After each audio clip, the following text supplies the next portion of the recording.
Hello everyone. Guess who's back with more FE10 hacking. Let me put on some background music for you guys. There we go. So for those of you unfamiliar, I've been working on a Radiant Dawn rebalance hack of sorts. And, well, I wanted to work on it more, but, now I'm working on Manx CMU, so I put most of my effort into that. But I really got the itch to work on it again, and I really wanted to stream something again, but I didn't really feel like streaming the other things. So, this is what you're gonna get today. Now, I have not really worked all that much on it, compared to where we were last time. I'm not quite sure if I did chapter 1.8 on stream or not. But I did chapter 1.8, and I think the first thing I should probably do is refamiliarize myself with what changes I actually made.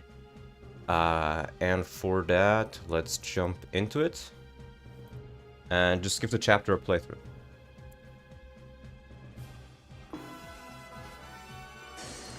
I may want to... I think the music is turned down on the actual map. It was this safe. The text is unchanged. I may do small little changes here and there, but nothing much. Right.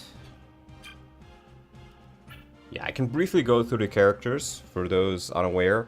We have Micaiah, who I think just got... I mean, let me pull out the document, I have it right here.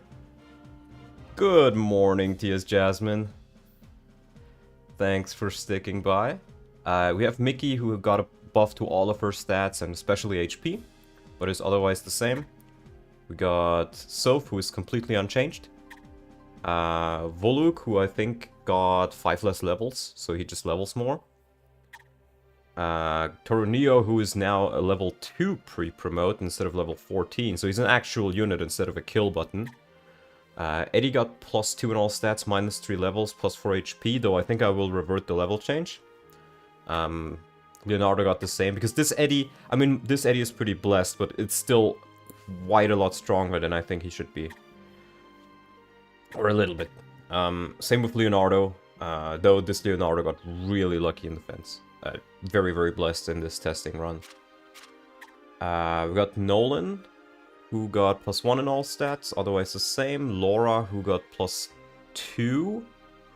Or I think I just put her at level 6, so her stats are higher here than they should be. Glory Do, is this the French version? That's what they're called in Japan, Glory Do. And I put all the Japanese stuff in here. We got Elise, who got +3 in all her stats, +2 levels, and B-rank Thunder. So she can now use the Arc Thunder very, very quickly. Which you actually get access to and is not super expensive anymore. So I've promoted her early, and Sages get knives. We got Brad, who got +2 in all stats. Meg, who got +2 in all stats, +3 in defense, and +4 in res. And the personal Brightblade. Essentially is a little bit better of a wind sword. It has 4 more might, and it has 100 hit because she gets 10 skill from it, but it cannot crit. It is mainly there so she can use Disarm. That is her new skill, so if you want a unit that can, do some Disarm shenanigans, you can now do it. We got Jill, who I reduced her levels by 4 and I gave her 20% extra, 20% less strength growth, if I recall correctly. Ziark is unchanged. Already talked about Torunio. Yeah, Tornio is lower level, worse stats, but is more available and has better growth rates. Frida is just properly auto-leveled while staying the same level, so she got a lot more stat buffs. Wait, but these stats seem a bit low for that. No, 15 speed, no, I think they are changed. And she has much more availability, and she comes with a magical fire lance that I still haven't quite decided what I want to do with this. I originally wanted to give it more magic so she would heal more from imbue. but that just didn't really work out because Imbue doesn't take into account stat bonuses like this. So I may just make it give her a little bit more defense. We got Tupac, and he has -2 in all stats, but has much better availability. He actually sticks around in the Dawn Brigade now. Same with Mowarim, lower stats, better availability. Vika is also better availability, better caps, better gauges, and some very small buffs, but mainly in magic. You know, she comes with cards that she can actually use now. I think the other cards I added, unfortunately, do not work, but I may have a way of getting them to work later on. But even with a regular card, she's still pretty nice to have. And she has Vortex, but that doesn't really come into play much. And that is pretty much it, I think. Let me check. I think I want to change the Rambega lance. Because, yeah, weapon damage type, I think I need to set this to card to actually make it do magic damage. Yeah, I've already changed these ones here for defense 6 res. I think I may just not have updated it. Yeah, 4 defense, 6 res. I think those are the correct attributes. So, let me do that and save it. And we actually have to restart the game. And let me just make sure that this is the correct one it actually used, because I noticed I have 2 files in here. Data.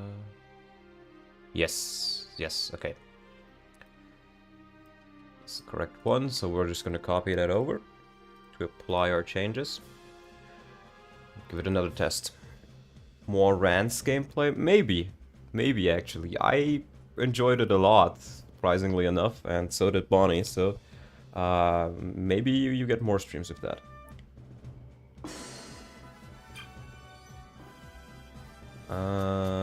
Here, a Gathering Cope. I hope it's fixed now. I think I changed it, but I just never applied the changes.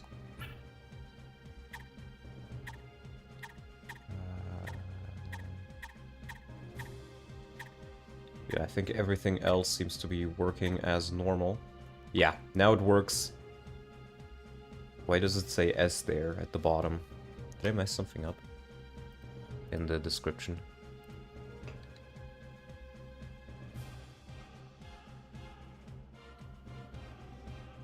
I think it's /S. I gotta ask Paterino about this. He knows it. /S brings up a new line, I think, or was it /small s? I don't remember. I'll just keep it like this for now and ask him later. But this thing now is a Fire Lance. It makes her a little bit more tanky. That should help her get going and make her more useful. Did you go to the convention in England? No, early May. Early May. So yeah. Let me just briefly go through all these to get the items.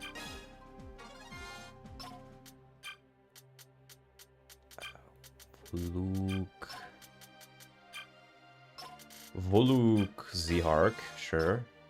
I'm not sure if I want to change the Earth Affinity bonuses, because they might be a little bit too strong.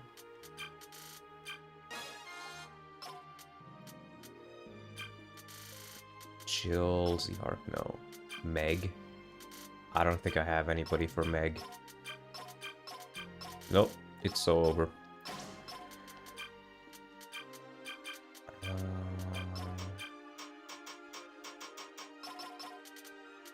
I do have to do a couple of preps because I can't really save the preps.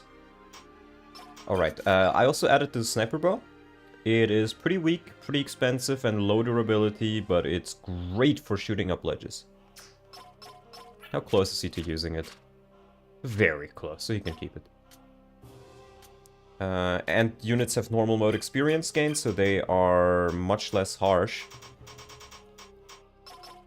Axe, I can give that to Nolan. And the rest should be fine. So we'll just go into it. This is the map with the swamp, which I have changed a little bit, but I don't think I've changed it too much. First of all, no more force deployments.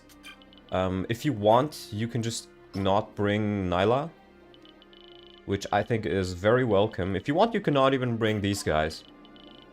But I think they are pretty nice. And they start transformed now. I don't think I need to bring Nyla, so let's maybe bring Ilyana instead. Who else do I have on here? Didn't I want to increase the deployment slots on this chapter? I don't remember. Might not be a bad idea. Yeah, we'll do something like this. Toroneo here. Actually, I think I'll send Toroneo down here. There's promoted enemies now. They appear way sooner. You have a couple of Wyverns on this map. Just generally higher level enemies. Yeah, I think I'll put you right there. And Ilyana can go here, I guess. Something like this. I think... Do I have the sound effects off on this? Background sounds, let's turn those off.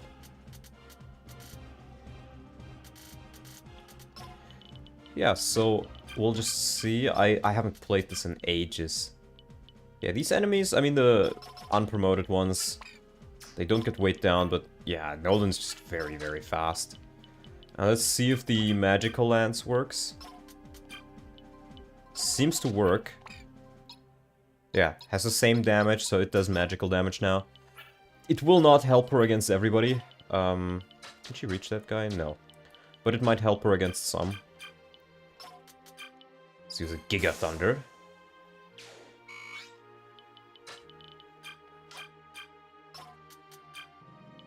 And I can even prepare a kill here. The knife woke. And I think Brad is almost able to kill here as well.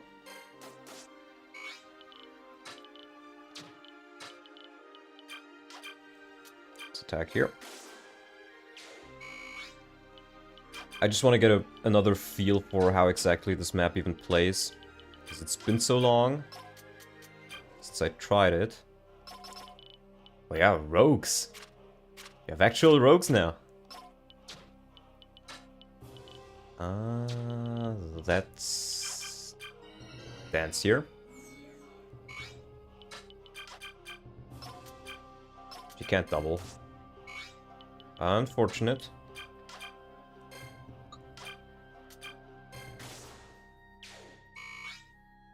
First map or first turn of this chapter seems relatively fine so far, though. I think I'll just use a bronze axe here.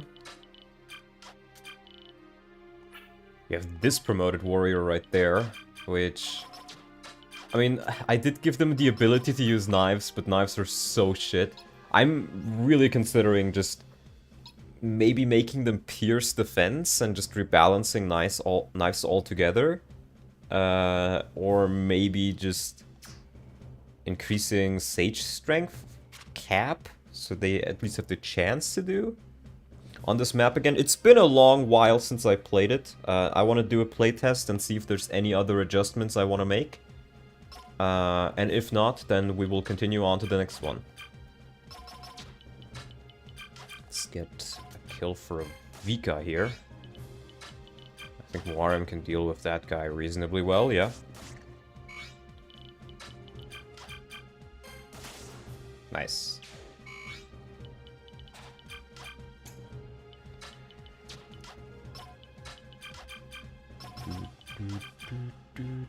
Oh, the crit chance. bit scary. Just a little bit. Oh wow, he doesn't really have a good weapon equipped. Or, well, his weapons are too good, rather.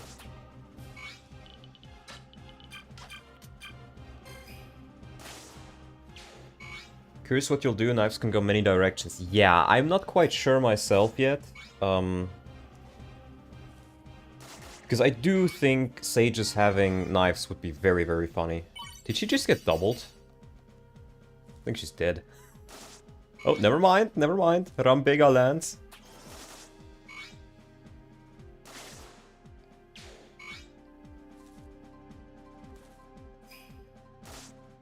Yeah, they don't have the steal AI. I just like rogues, so I think it would be more fun to have a couple of them.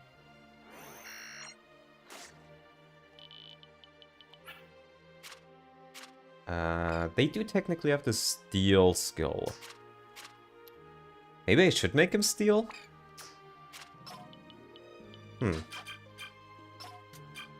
Yeah, as you can see, the fact that she doesn't get weighed down by this lance and it gives her a couple more stats really helps her out here and really saved her bacon there. Aww. I think I should probably heal that guy. So let's see... Wow, self-doubling. Barely, okay. I was gonna say, wow, self-doubling? A swordmaster? Ay.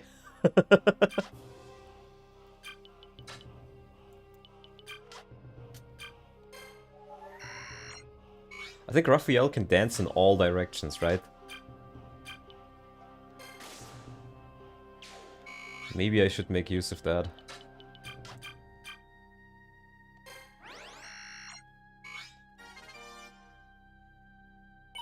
Playtesting is never done. True, true. It really isn't, but it can be closer to being done.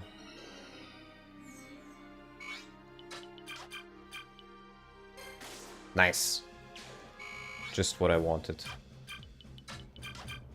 Fiona getting some action. Okay. Yeah, that guy's scary. I think Toronio might be one of your best bets to deal with these guys, actually. Ah. But even he can't really kill them.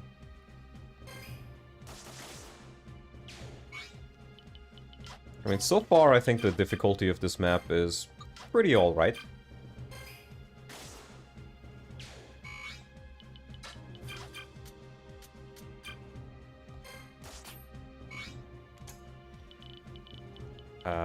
I don't recall if I've actually changed the hidden items yet. I think I wanted to change them. But I don't really care about them all that much right now. Right, there is this guy who will try to kill your prisoners now. I think Vika can do reasonably well with him.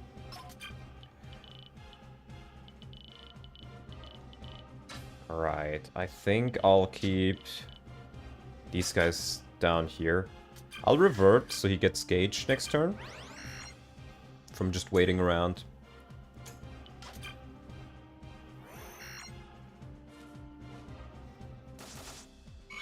Yeah, these guys are still scary for Vika, but she can somewhat deal with them.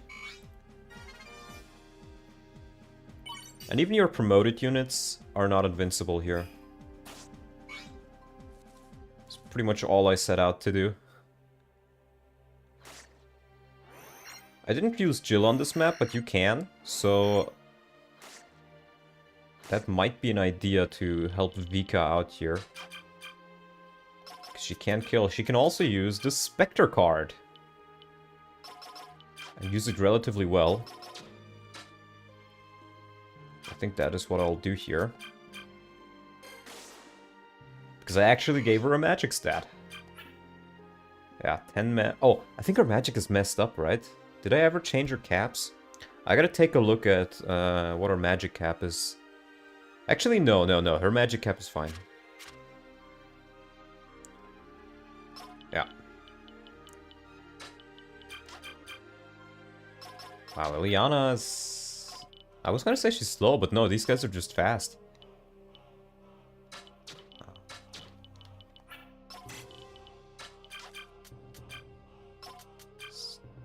Yeah, card is now a crit knife.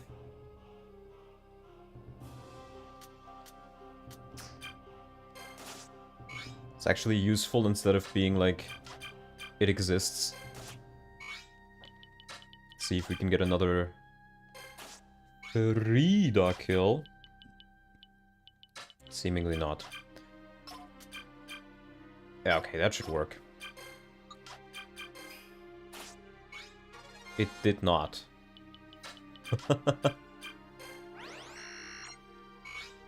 Nolan.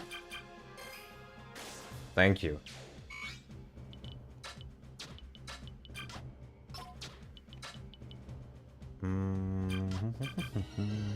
One gifted membership from Abyssal Dragon. Thank you for chiming in, Abyssal. Really doing God's work out here.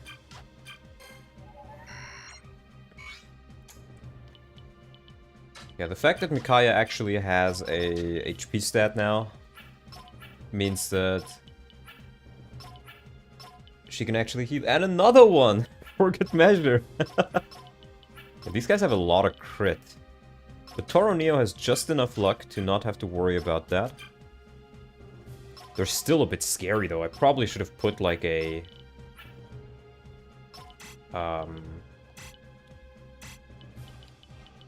put something on him.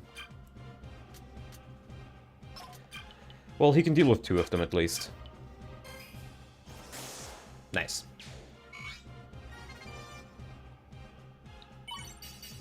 Speed and res.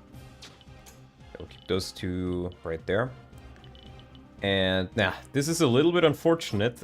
He did not go to full gauge yet. So I'll have to try to fight those guys with Tormod. And then transform Warim again next turn. That should be fine.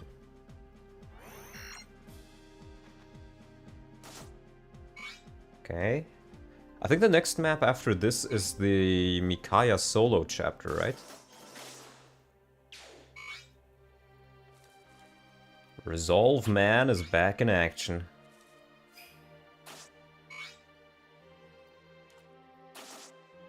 Nice. Vika actually being useful. Good morning, oops.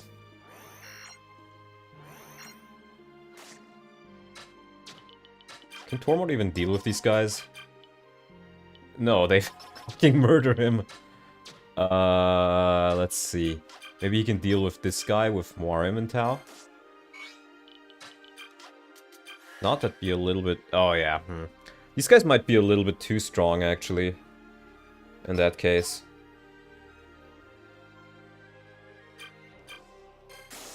Oh, he just crits because of the bond support. Okay, but I think these guys I should maybe lower the level of just a little bit, since Moirim and the gang are now a bit weaker. Or I put a 4th unit in here. To give the player more availability for all their characters, and I think I kind of enjoy that more.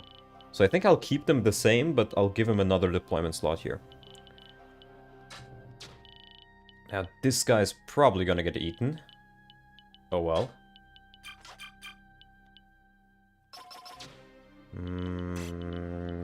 Yeah, as long as I put him here and heal him up, I think he should be fine. I don't think ZR can deal with them. Actually, there is a crit chance, but it's not super high. As long as I put him in the forest here and let him quaff that Storm Sword. Could work.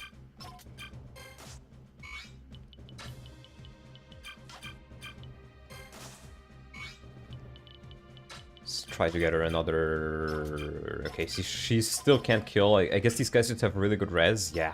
Enemies in this game have really, really good res for some reason. Maybe Mickey? No, everybody kills. She can get some chip damage at least.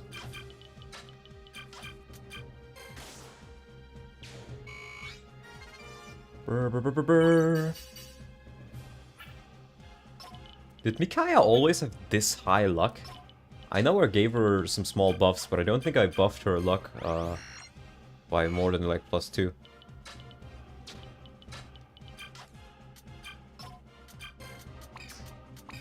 Ah, of course, yeah.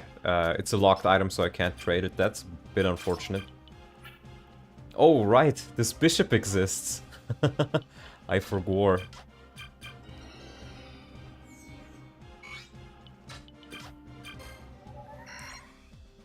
Mickey is... I remember her being lucky. I just don't remember her being this lucky. Let's use the bronze axe for accuracy.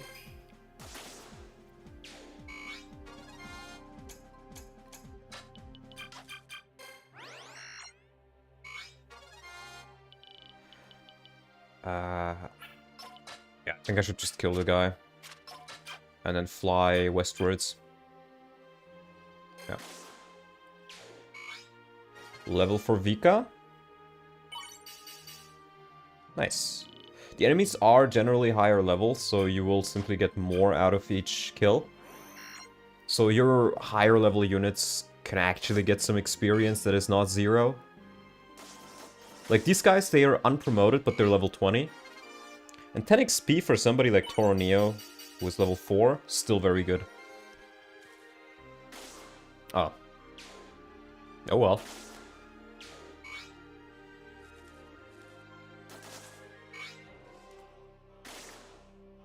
RIP. Yeah, you get another one of these guys right here.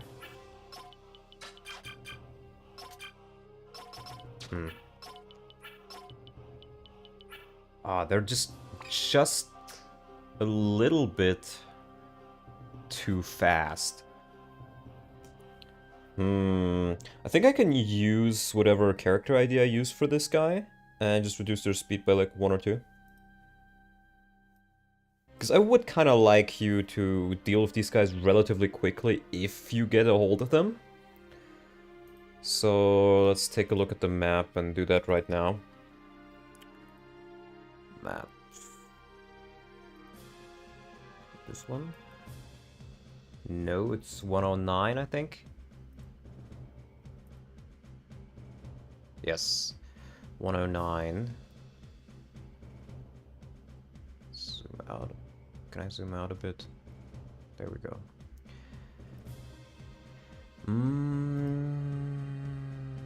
Z1, I think this is the guy. He's using Begneon 99 as his flag, or as his ID, rather. Let's take a look at that. Begneon 99. Yeah, let's just give him... It's all the Draconites. I'm fine with them being just a little bit slower. So I'll just give him -1 speed. And in exchange, maybe they're a little bit more tanky or so, or they have more strength. Yeah, so they're less likely to double, more likely to get doubled, but they pack a little bit more of a punch. It shouldn't do all that much, but it might help on this map. The change with the deployment slots, I'm gonna be honest, I don't remember.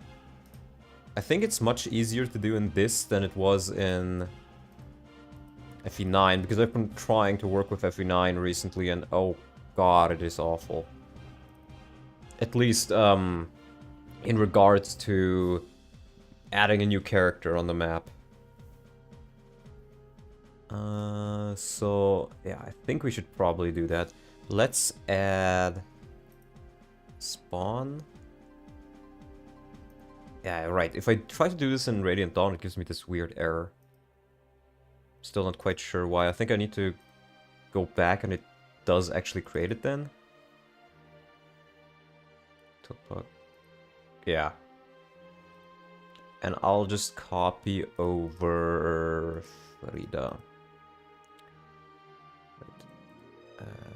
Copy. Paste. And we'll change this to Sujil. I mentioned Jill earlier.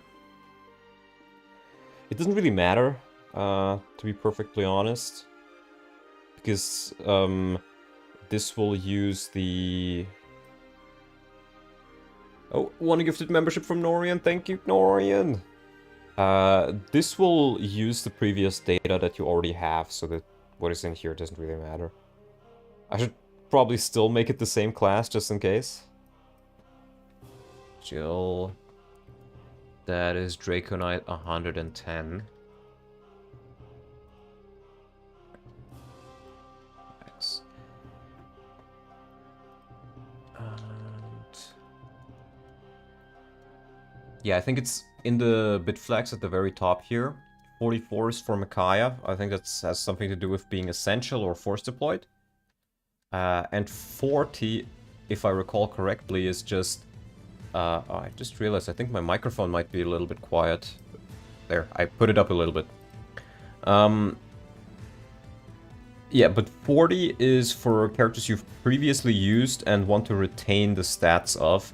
And this pretty much just means you can put any unit here, if I recall correctly. It just means this is a deployment slot, pretty much. Yeah, they all have 40, so... Jill being... oh, right, I need to place her on the map. Let's put her down there.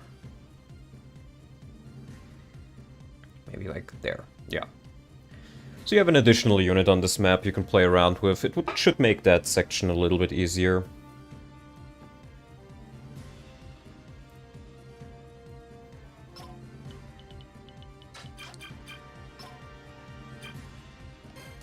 Give you a little bit more leeway.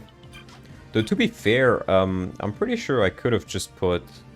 okay, Muarim at least doubles him. Pretty sure I could have just put Vika on the middle side here. And had an additional somebody to help out with.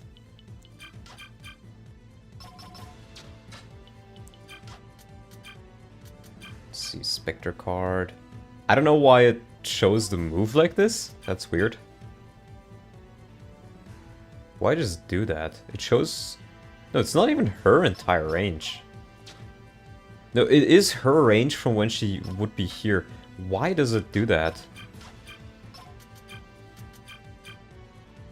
Yeah, because up close it seems to work just fine. I didn't change the range on it.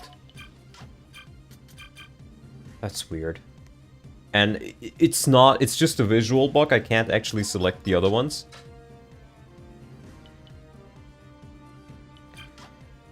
I think this guy will probably be the more scary one here, so...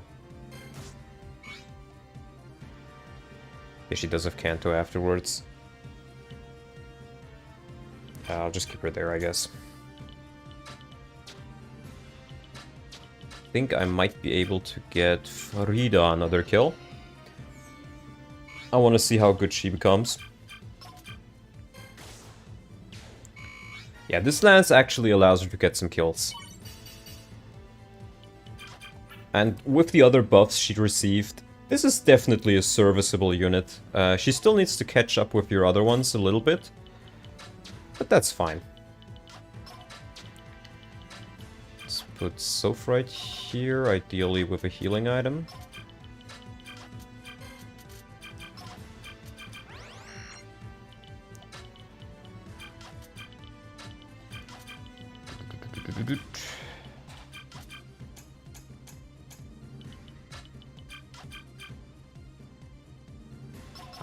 Let's maybe attack this guy instead. There are some fire mages which actually threaten Volute now.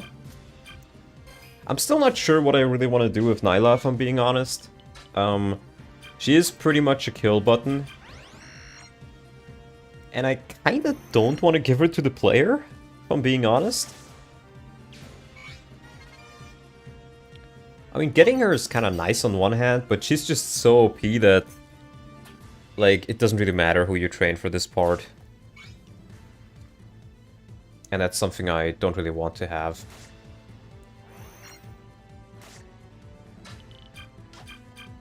Yeah, Muarim can kill here.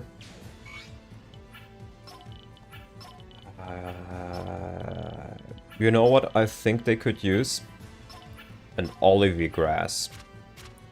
I think I may have put one in the shop, actually. But maybe I should just let him start with one.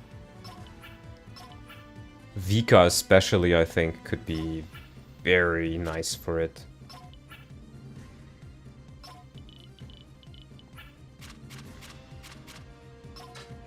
Yeah. Nice. I'll see if Toronio can catch up to this guy. The Swamp Knight.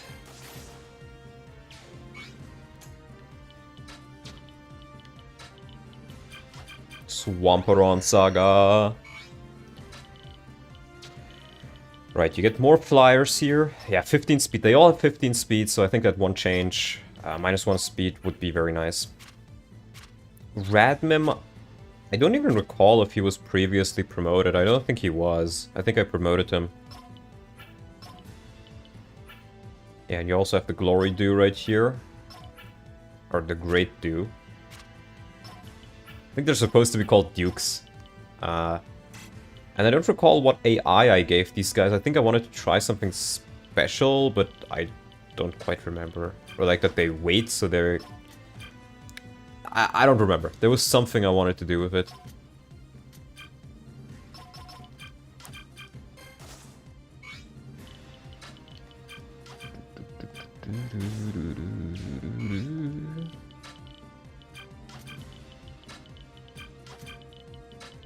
But otherwise, you still advance. The enemies are tougher.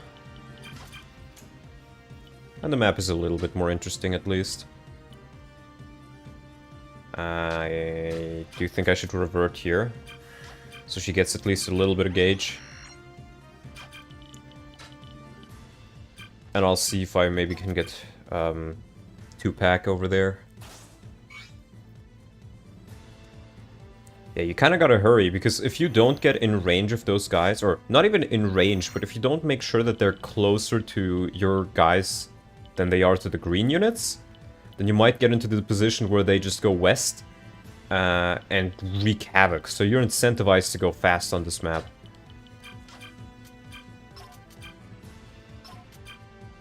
Wow, that works.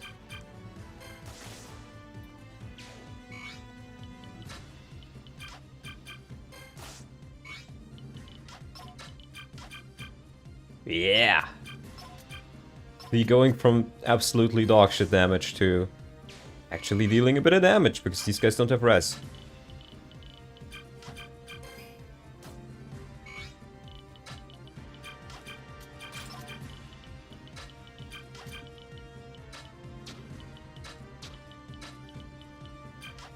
Put her there, so I can dance.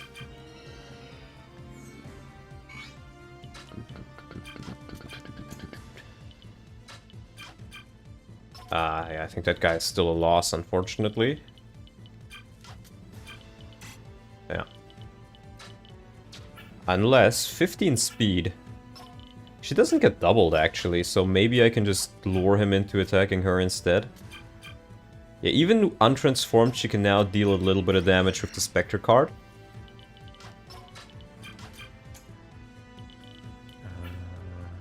Yeah, okay, see... I think I messed something up. You can tell her magic when she is untransformed is 16, but her magic when she's transformed is 10 doubled to 20. So I think I messed up her class basis. Let's see. Vise. She is 128 Raven. Sounds like that would also be her online handle in the early 20s. 128 Raven. No, what was it? 120... Huh? Am I blind? Oh, 38. Yes, I am. 138. Which transforms into Crow, or Crow F. Which is this one.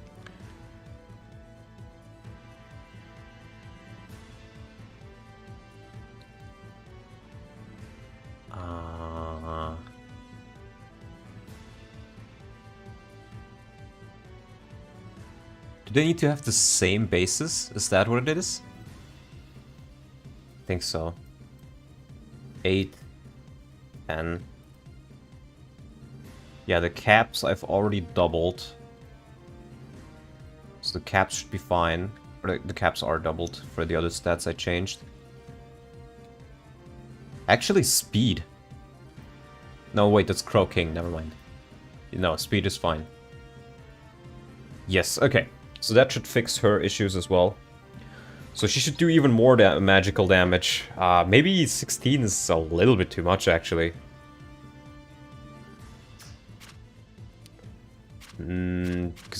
Well, then again, she can only really use it with the cards.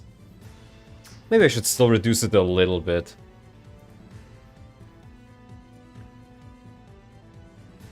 Because 16 is pretty damn strong. Let's reduce it by 2.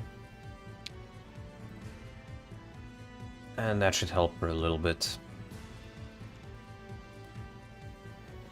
Or, well, not help her, but make her good, but not completely busted with those things.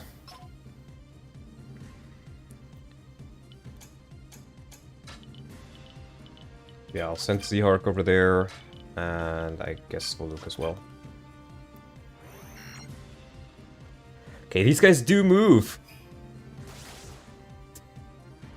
And I just got cancelled! Yeah, I think I originally made them not move, but then I decided I probably should make them move.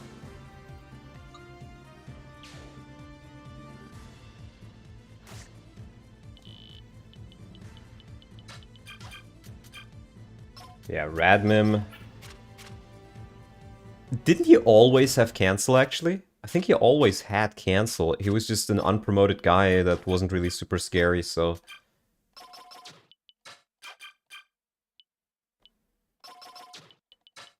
We'll use Micaiah Stanny.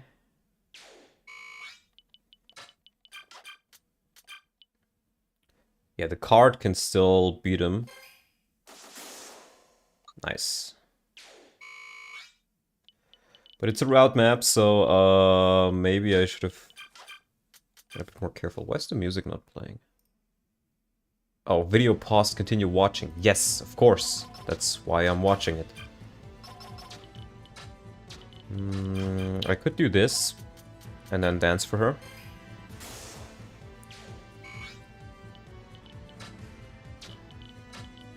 Yeah. Yeah, and I got a heal here. I think I'll be able to kill the Halberdier.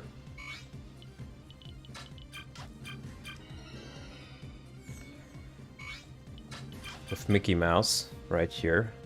Yeah. That should work.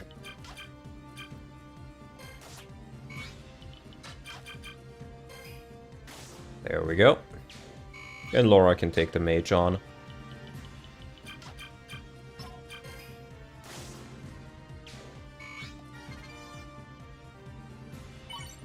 Yeah, so other than the two changes or the small few changes I made, I think the map is fine.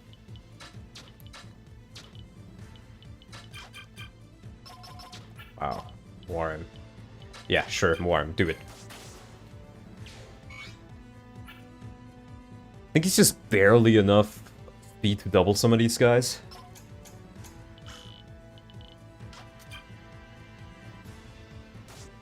Oh, they're going for Nolan. Yeah, makes sense. They do more damage.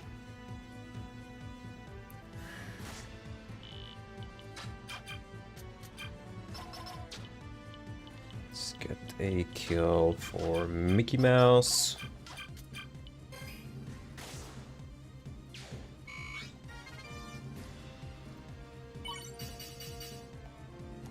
Defense. Insane.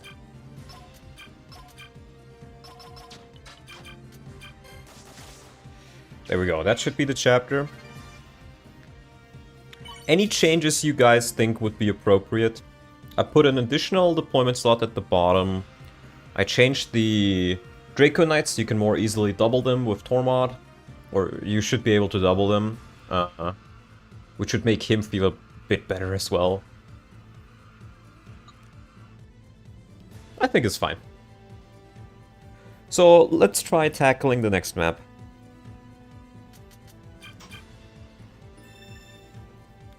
Wanted.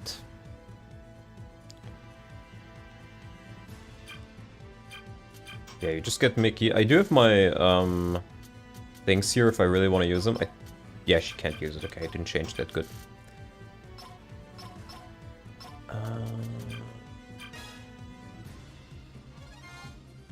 Hello, Pat here. Holy shit. It's Pat. Pat?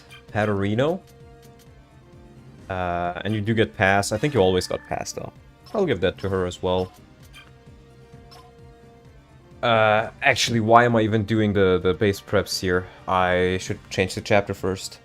Working on some wicked scripts again. Scary. So, what do we want to do with this chapter? I think there's not really all that much you can do. I might be able to remove the Fog of War, because I think that is one of the many things that make it a lot less fun. I know for the CMU, for example, we just increased the vision range that all your characters have, but I'm pretty sure you can actually just change this. Is it in chapters? I saw you can change it somewhere. RID, mounted modifier, BXP group, unknown, map ID. Was it this one? Let me get it into Google Translate. Let me just show it to you. We'll put it in there. This is how I usually always check what these guys say. I just throw them in here. Sunset. Evening sun. Okay, so I guess it's just normal. Changing vision, you would need to touch their classes. Yeah. Yes, yes, yes. However, I do recall there being Fog of War somewhere. What does this terrain thing mean? BG 109 Morinuma. What does Morinuma mean?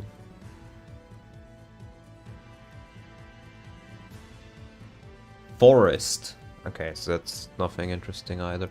RID. What is an RID? Base, Biok tent, inside daytime. Okay, that's like something with the background. Oop.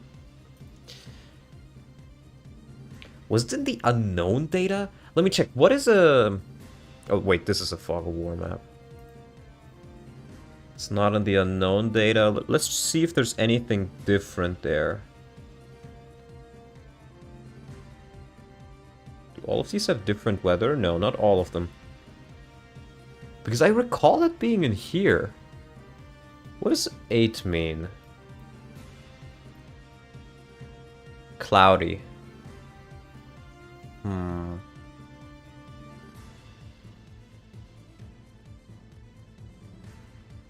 Maybe it was something in the script? Because I do think, while it kind of fits thematically, that you have Fog of War on this map, it does not fit gameplay-wise. It just makes the chapter an absolute chore. Maybe I could just increase the vision of the Burger King. What do you guys think of that? You would still have a little bit of scary in there. I think he's... Late night? No. Dark night? No? What is he called? Night? Did I just call him Burger? I did just call him Burger King, okay. Let's see. Fog of War Vision 3. Let's just pump that up to 10. There we go. Let's just pump that up to 10. I wouldn't even mind if there's a little bit of vision you don't see. In fact, this might look great in the cutscene when you have only Micaiah and you can barely see anything. And then the Burger King arrives and suddenly everything, you know, lights up because he's so attentive, you could say. So I think that will make it a lot better already. Oh, maybe I did change this map already a little bit. You do have a warrior here.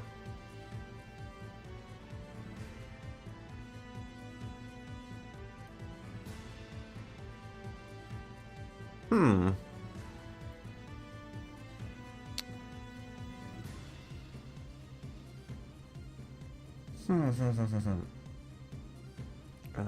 Let's remove the common stuff. It's all cutscene. In fact, let's remove everything that's not hard mode. Yeah, I did add stronger enemies here. All enemies are promoted. Are they always promoted? I don't think they are. I think I changed that. Steel bow, steel axe. Steel spear. I'm kind of tempted to add Alder as a boss. Changed quite a bit, actually. Yeah. So I guess I already edited this map. I forgot. All promoted. That will make the chapter a challenge. You do have more vision. And you do have the Burger King. Who I think, honestly, I will just give a bronze lance to. I think it's bronze spear, right?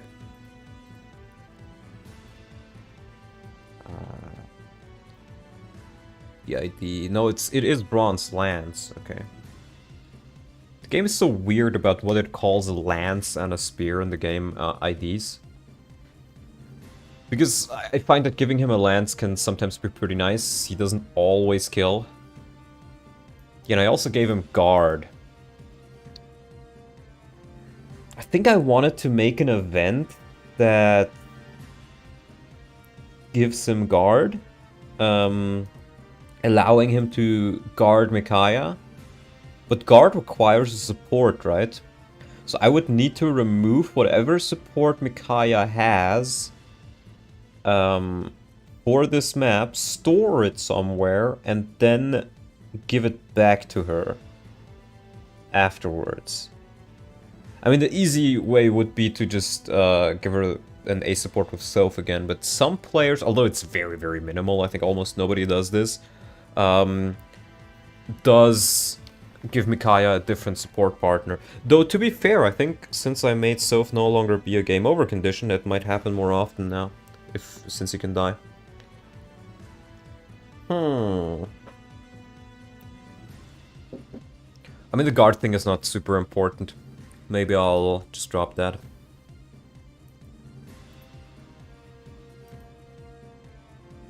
Yeah, steel axe.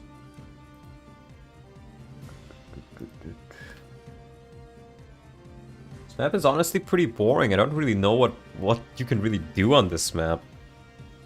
I'm kind of tempted to add Alder in here, just because Alder is funny, and Alder never dies.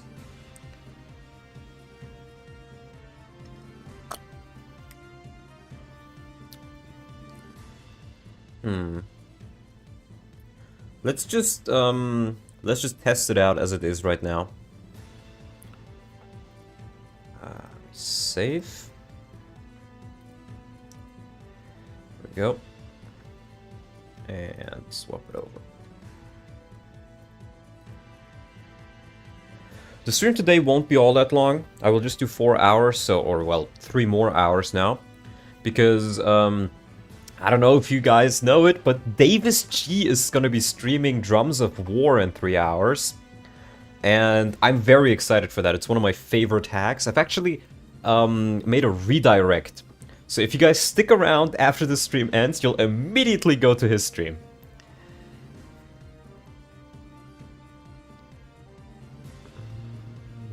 Yeah, we've did the change.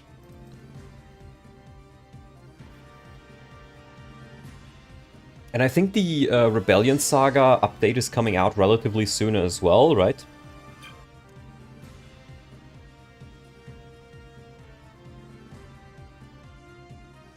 Yeah, we're gonna raid Davis.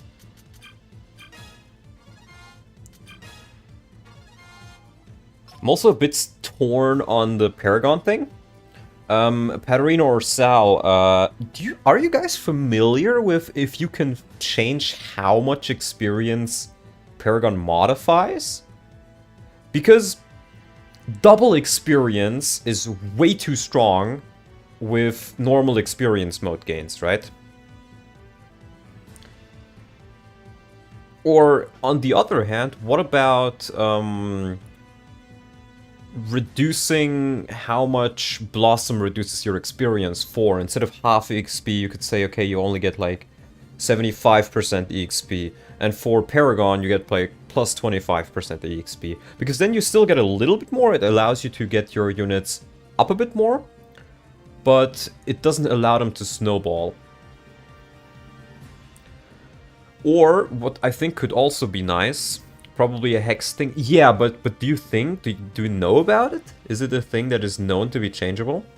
The other thing I am considering, but this would require probably some more tinkering, is... it's unknown, okay. Okay, so I'd have to check that out. The other thing I was considering is, but I would probably need to look into a lot for that, is depending on what tier you are, you get less out of Paragon. For tier 1, for example, you could say, okay, you get like double EXP. For tier 2, you only get like, let's say, a third more EXP, and maybe you just can't equip it on tier 3. I know Sal has done something like that for Daybreak. However, Sal is a magician when it comes to this game, so... yeah.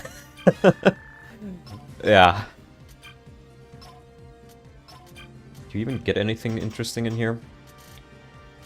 Master Proof.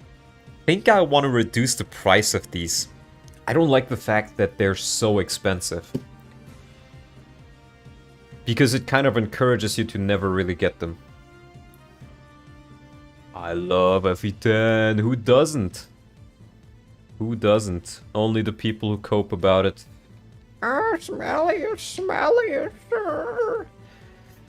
Right. I think these things should actually be very cheap. I know promoting can be pretty strong, but in pretty much every single case in this game, you don't bother using these. Because you get so few, and by the time you hit, like, you would just get there via levels. So, making these very cheap means people are actually likely to buy them and use them. 2,000 might even be a little bit too much still, but, let's just try 2,000 for now. It's not super important right now, but, it should make it a little bit more interesting. I will grab these extra hand spears still. And the wind sword. Unfortunately, items don't go to convoy in this game.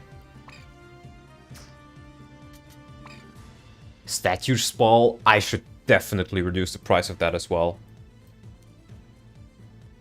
I think even for 1,000, people will probably not buy it.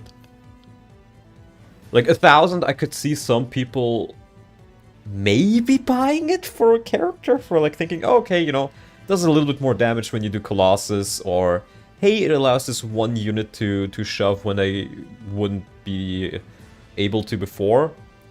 But I still think probably nobody is gonna buy this thing.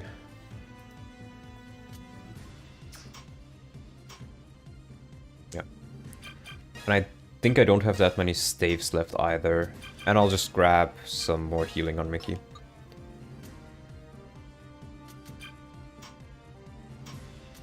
Yeah, and you're able to buy iron blades now. I don't think you can buy these here normally.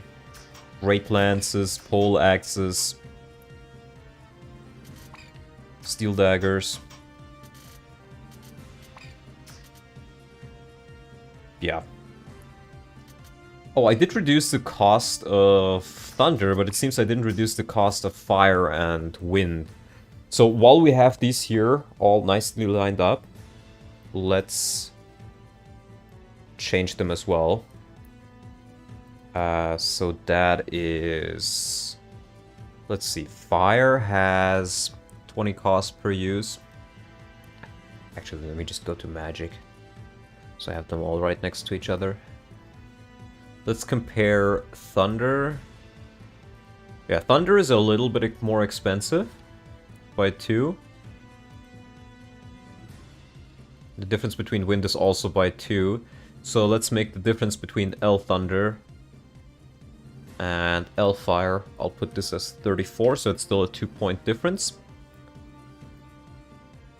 And wind can be 32. And then I think I'll do the same thing as I did for Giga Thunder, 74, and so that would be 72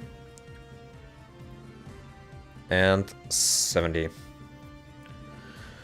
So the player may actually get the idea to buy them.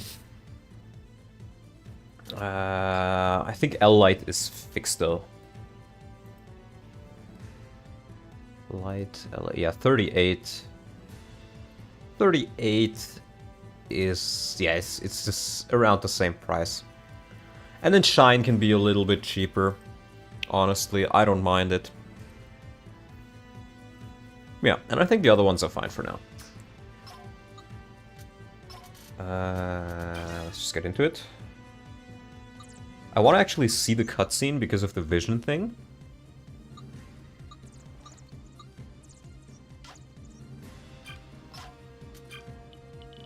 Wait, did I already remove the vision on this map?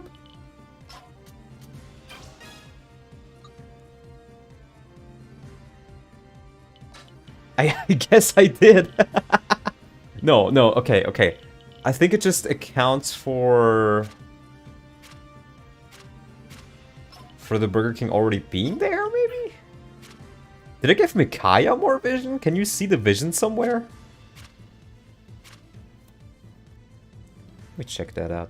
Past Dawnlot did some changes on this map that present Dawnlot doesn't recognize.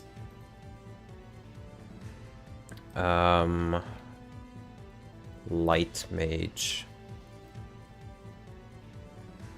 Vision 3, no? Huh. Maybe I just increased vision in general? Don't know that I started my new job 6 weeks ago, and I still don't have Riz. Well, having Riz is very difficult. Maybe for item cost, you should probably do a spreadsheet and then make up the numbers. Yeah, honestly, not a bad idea. But that is something, if I'll do it like maybe when I'm in a voice call with you, just on the side. Is this a new rebalance that you've started? I saw you were streaming this and wanted to learn more about it. I have made a couple of streams about this before. It's my own rebalance. And I've started it a while ago, but I got some other things. I got busy with other things. I'm almost done with part 1 right now, though. So, and I think after I am done and relatively happy with part 1, I will probably release it as a demo. Just so people can play through it. Maybe even part 2, we'll see. It's the general idea is FE10 is one of the least balanced games in the series, so I really wanted to fix it. I may have just increased vision on all characters. In any case, you do get the Burger King here, and he comes with totally not too many points in his capacity. I should probably change his capacity by 20 while I'm at it.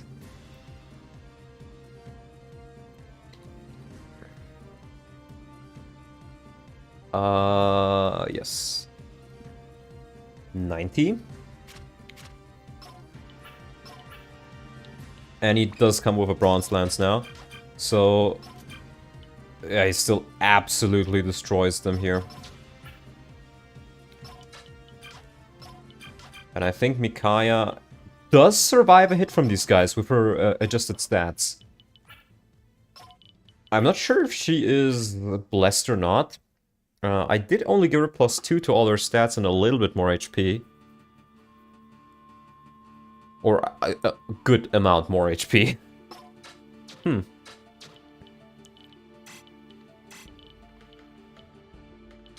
What about this?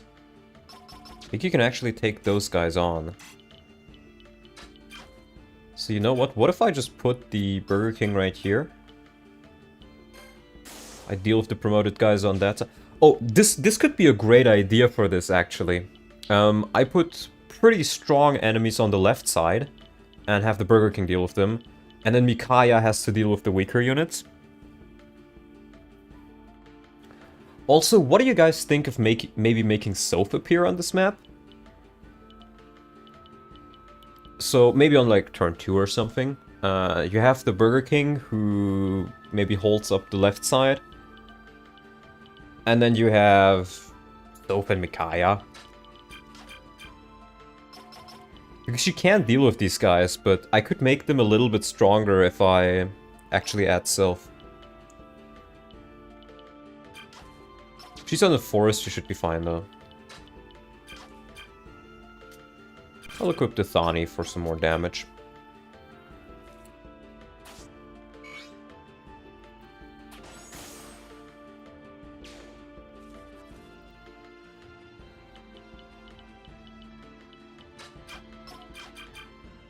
Yeah, these guys are actually not so tough that Mickey can't deal with them. She just can't deal with all of them.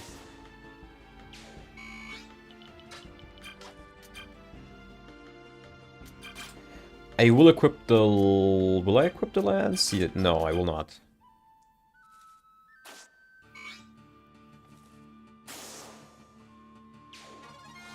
Yeah, I would say as a reinforcement, if at all. But I would only add Soph if the idea is that you have much stronger enemies on the left side. And you have Micaiah on the right side. Trying to... you know, hold on against the weaker enemies, maybe with Soph. But the thing is, at this point, Soph is probably... I mean, he's obviously not Burger King level, but he can hold his own.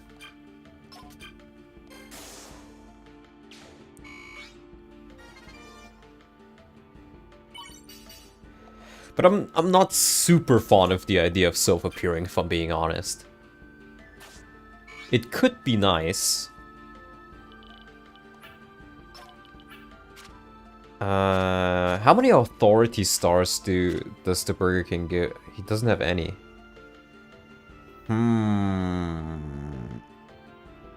Well, actually, the authority stars don't work if you're not commander, right?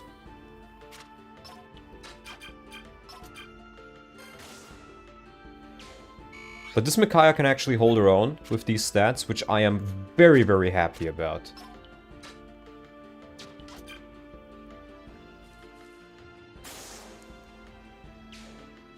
You know what? Actually, I don't think I want to add Soph to this map. Because this is going to be the map where you can level your Micaiah and your Micaiah only. Stars only work for commanders. Okay. Where you level your Micaiah and your Micaiah only. And adding Soph to it with so many strong enemies just means you can cheese it and get a shit ton of experience for him quite easily. So I think I'll actually pass on that. So if you have a strong Micaiah, you can really get some more levels out of this, get her capped, so she will be level 20 by the end, before she promotes.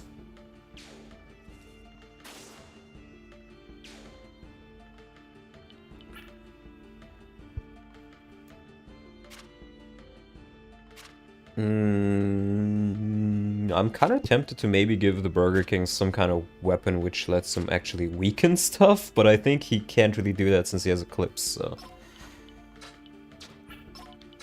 Oh.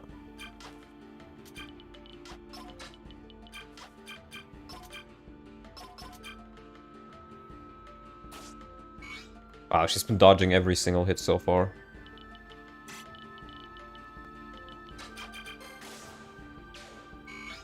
Soph does suck up XP, though it's sad how much Soph falls off by the tower. I do intend to fix that as well.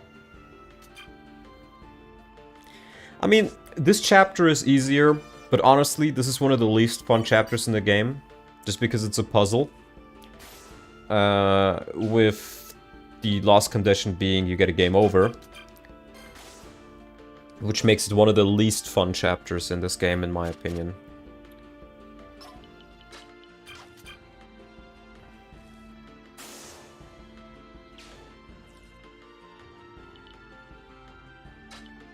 I don't recall there being this many reinforcements. Did I add more? Did past Dawnlord have another not-so-genius idea?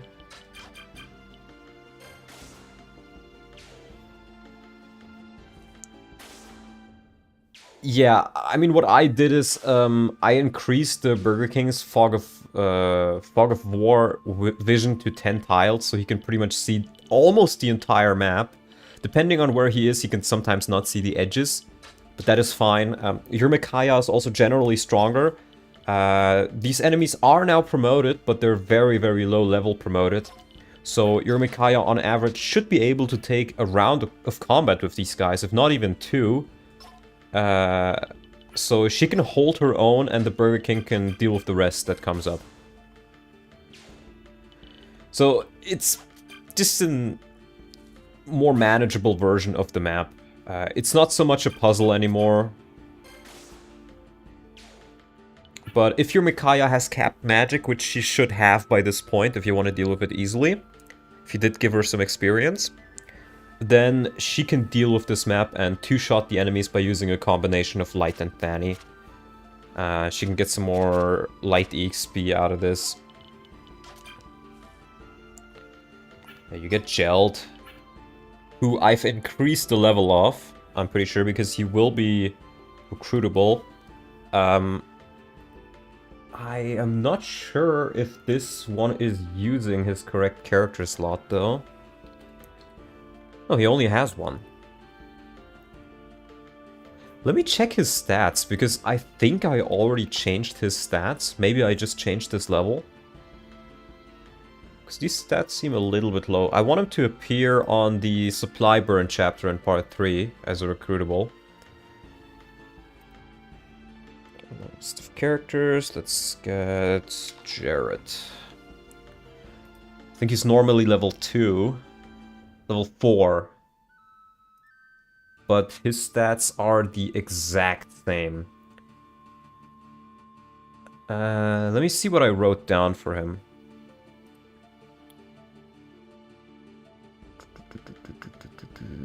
Did I even write anything down in MISC? In notes, let's see. Because I recall talking with Oof about how we want to balance the 3 halberdiers you're gonna get. So Nephany, Jarrett, and Brad. Because Nephany is the fast one. Then you have...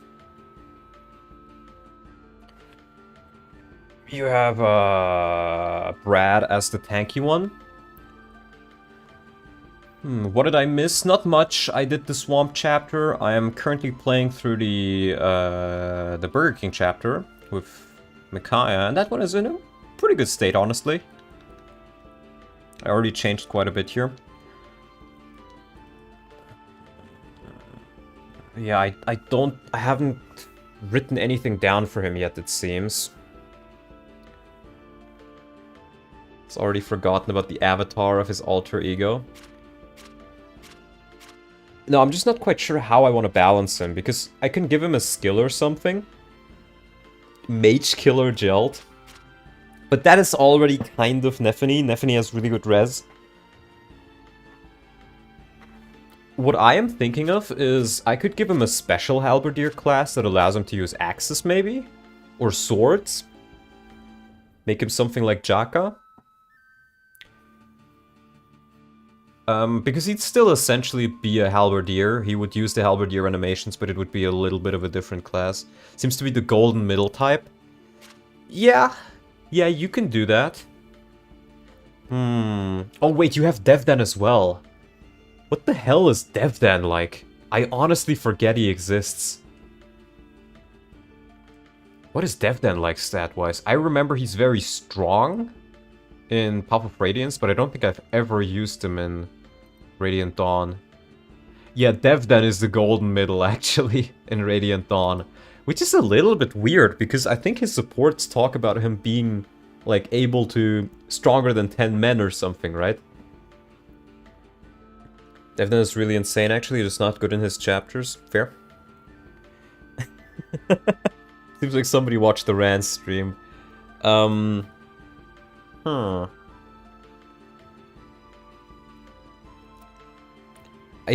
I do think I should give Jared something special. Be it an axe rank he can use, or maybe a skill. Let's see what skills we would have access to. Canto, shove.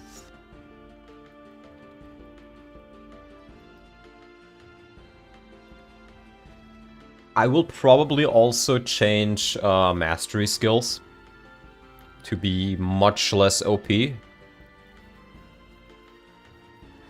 So, and in that case, I could probably make mastery skills into scrolls, right? I am honestly not opposed to maybe just removing mastery skills from tier 3 and just making them scrolls, or like skills that characters start with. If they're less OP and less of an instant kill thing. You could probably do a lot more with that.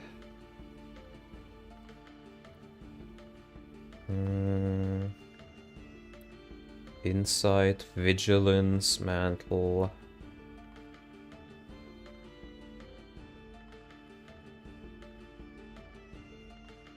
Corrosion. Corrosion could be interesting. I mean, we have... what are the skills? Devden doesn't have any. Brad doesn't have any. I already changed the caps, I think, of the Sentinels, but... sounds like Path of Radiance Occult Scroll thing. Yeah, I mean, the Occult Scroll thing is kind of nice. Adept counter... Vantage.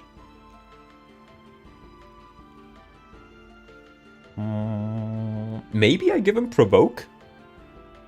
Jared seems like the type to provoke people.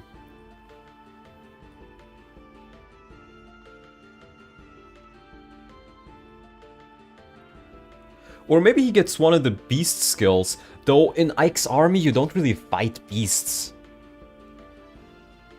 Is everyone getting some kind of skill? No, but for Jared I definitely want to give him some kind of skill. I don't think everybody should have one, but a good amount of people should. Jared is gonna be a recruitable in the supply burning chapter in part 3. You can recruit him to Ike's army. Because he's technically a big Neon soldier, and I think it'd be funny if he would be playable. And it would give you more characters to work with that I will actually balance. I'm just not quite sure what to give him. I could give him one of the Lagoose slaying skills, but I would need to add more Lagoose to that Ike fights. Maybe you could have like more feral ones. That could work. But other than that, like, the only ones I can really think of would be Provoke and Daunt. Daunt would actually fit him quite well. Even though Daunt is not super good.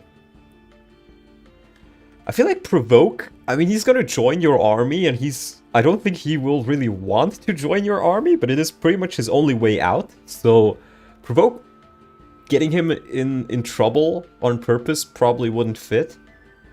But then again, he does seem like the type to just insult people on the battlefield. So maybe I'll give him Daunt and Provoke. What do you guys think of that? Because Daunt, I mean, 5% is not all that high, to be honest. So I feel like if I just give him Daunt, it might be a little bit too little.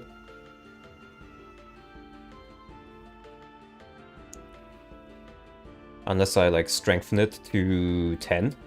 That could work.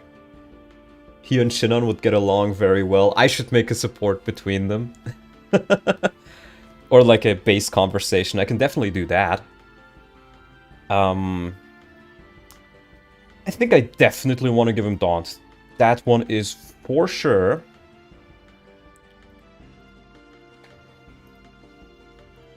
And...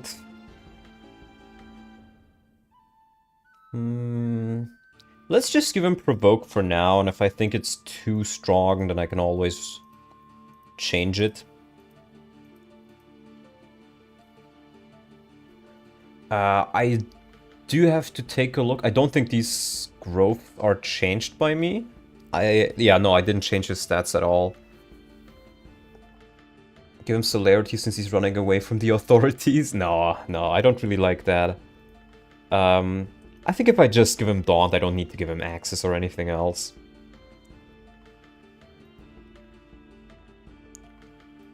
Though then still the question arises, what stats do I give him? So maybe I do give him Access, but just a little bit worse stats. Provoke through Character tab and Daunt through Dispo. Yeah. That's true. I need to change it in the Dispo as well.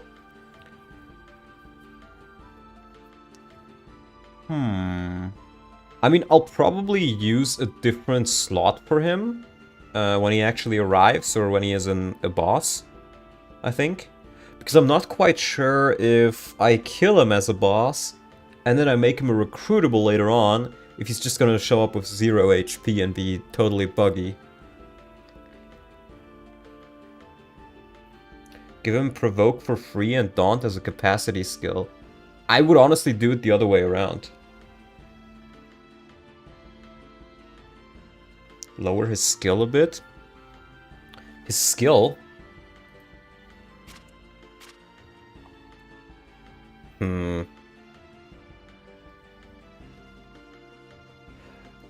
You know, I think maybe I should try to go for something very offensive. Like, Nephany is not super strong, right? Jared is very reckless. So maybe I orient himself towards, like, speed, strength? Not so much skill, not so much luck, but then he gets access. And I think I'll just give him Daunt, actually. In Dispo, there only need to be the skills where you want the player to have capacity. And oh, okay. I mean, he's not going to be super important right now. He's just going to be a boss. But I do think it would be awesome if he had access to... Access. Now you could maybe say, hey, this is a little bit too much. And maybe it is. But I kind of want to add a couple of maybe new classes or combinations of classes. Like, for example, something like a Mage Knight would be cool. Yeah, I agree. I think I'll give him the class. I'm not quite sure. Do I still just call it Halberdier? Is he just a Halberdier who can use... who can use access, or is he, like, called something else?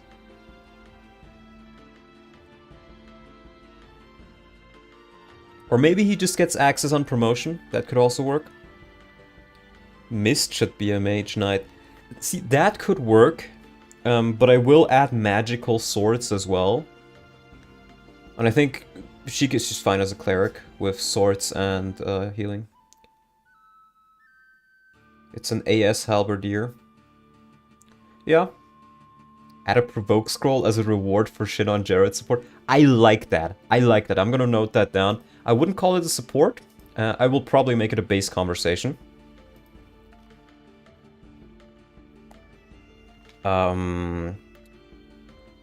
Shinon, Jared conversation, which gives you Provoke.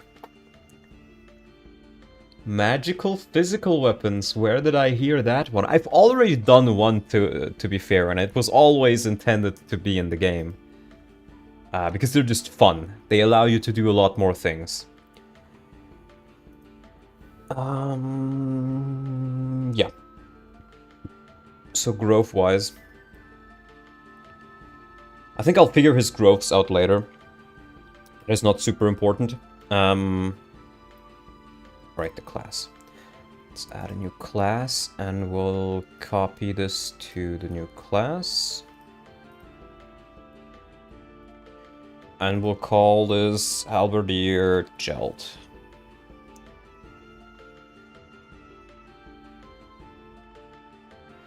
I can honestly keep these the same because it's still a Halberdier. And then we take Holy Lancer as well. Copy that over.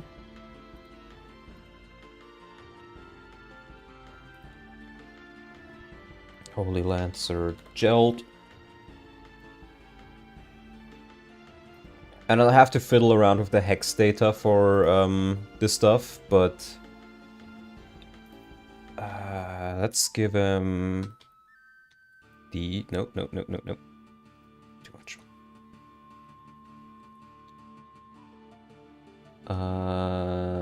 Yeah, okay. I think I'll give him Phoenixes? Gelt, as the name is killing me. That's his fucking Japanese name. It is very funny.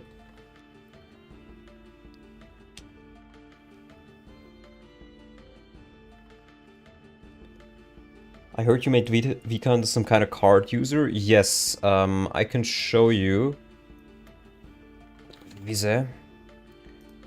She has, well, it doesn't show that much here, but she has a lot of magic. And she comes with cards. Gelled, more like jelly. If you go a bit back in the stream, you can see her being useful. But class name isn't Halberd, a literal axe and fire emblem. Maybe you should leave it as a Halberdier and rename his class for Neff, Stephanie, Aaron, and others. That could work, I suppose. But what would you even rename them as? Lancer? And then you go from Soldier to Lancer to Holy Lancer?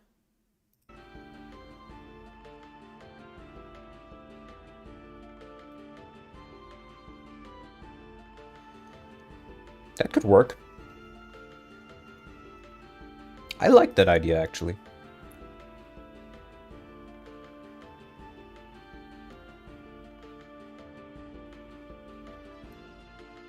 Yeah, I like that. Halberdier. We copy this one. And I think he will not get any crit. That'll be the... You know, the what's it called? Payoff? Not payoff. Soldier into Lancer into Dragoon. I did want to keep the Japanese names wherever possible, but... Because in Tier 3, the Tier 3 is not called Sentinel, it's called Holy Lancer in Japan. Which...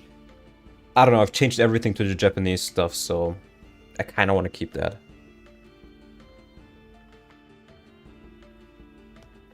But I could use... Trade-off, yeah. But I could use Dragoon as his promotion after Halberdier.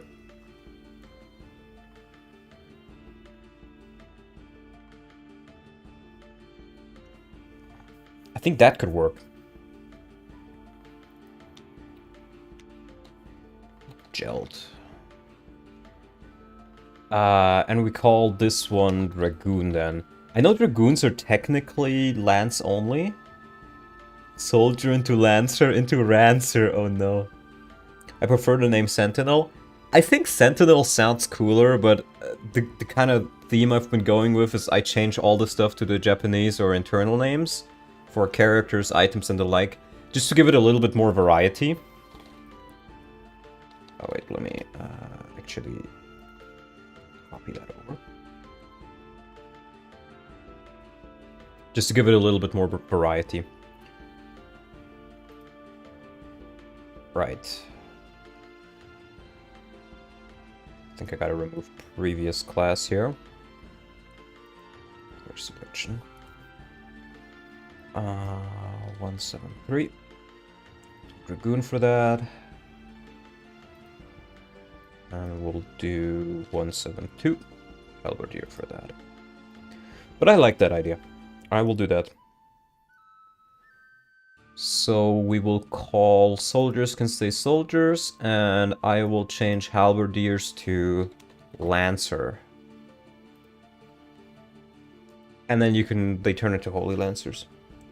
What you talking about? Yeah, Mia is gonna be YU. There's a shit ton of really funny names. Like, you have Elace instead of Ileana, you have Wuhalada instead of Devdan, Volchi, Eddie, Erinchea, Erlen, Uluk, Kilroy, Kevin, Gort. I think Gort is probably one of the best names in this. Fucking Gort. Chinon, Joffrey, Stella, this is also her German name. Scenario instead of Soren. Sephiron, Swanvalk instead of Stefan. Tanis, Chap, Tiamat, Deginhansea.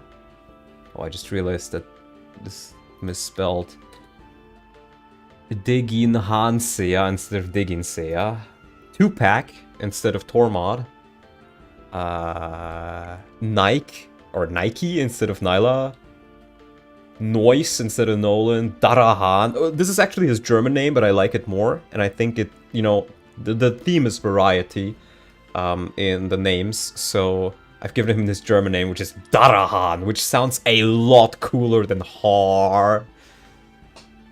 And they use this because in the German version, Har just means a hair, you know?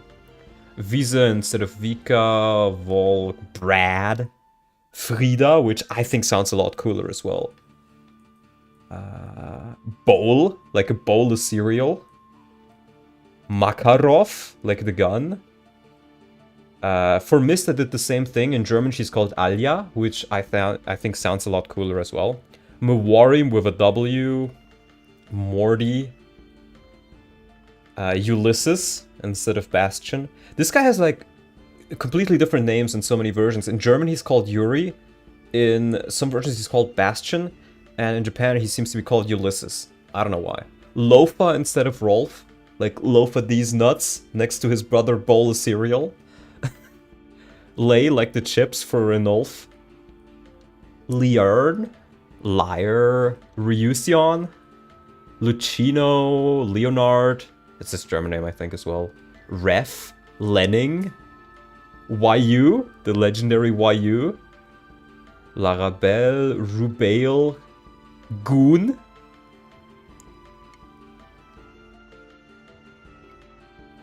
Goon Rogue. I can see why some of these names were changed. Will Fiona actually be viable? Yes, she will have more availability and be actually usable. Goon Rogue sounds like the online handle of like a completely unhinged guy on Twitter or something. Goon Rogue. And I think some of the bosses are also pretty funny. I'll just go through them real quick. Yeah, Starty instead of Ashera.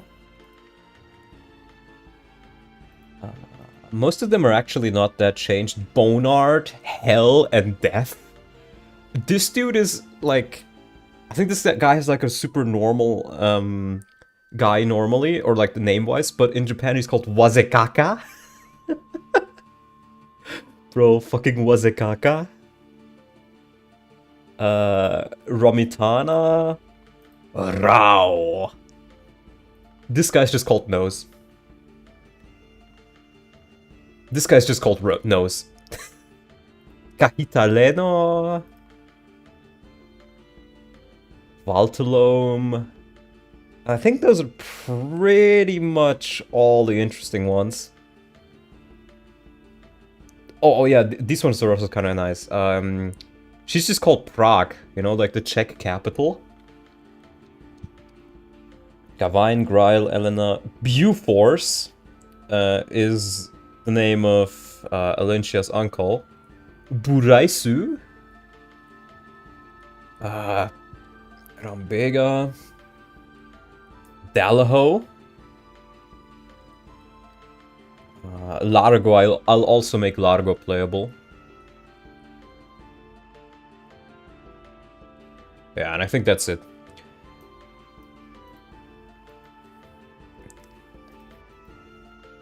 Ragnell is Alandite in this version, yes.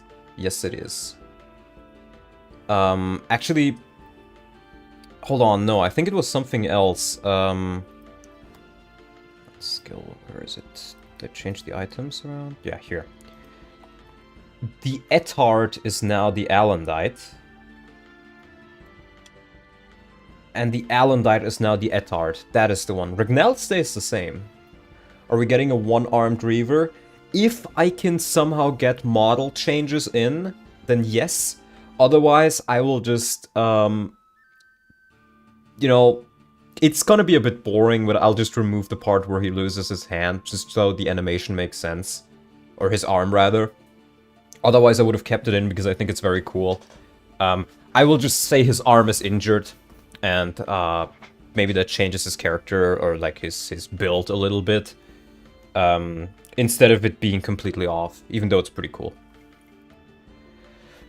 Right. Gelt. Got a little bit off topic there.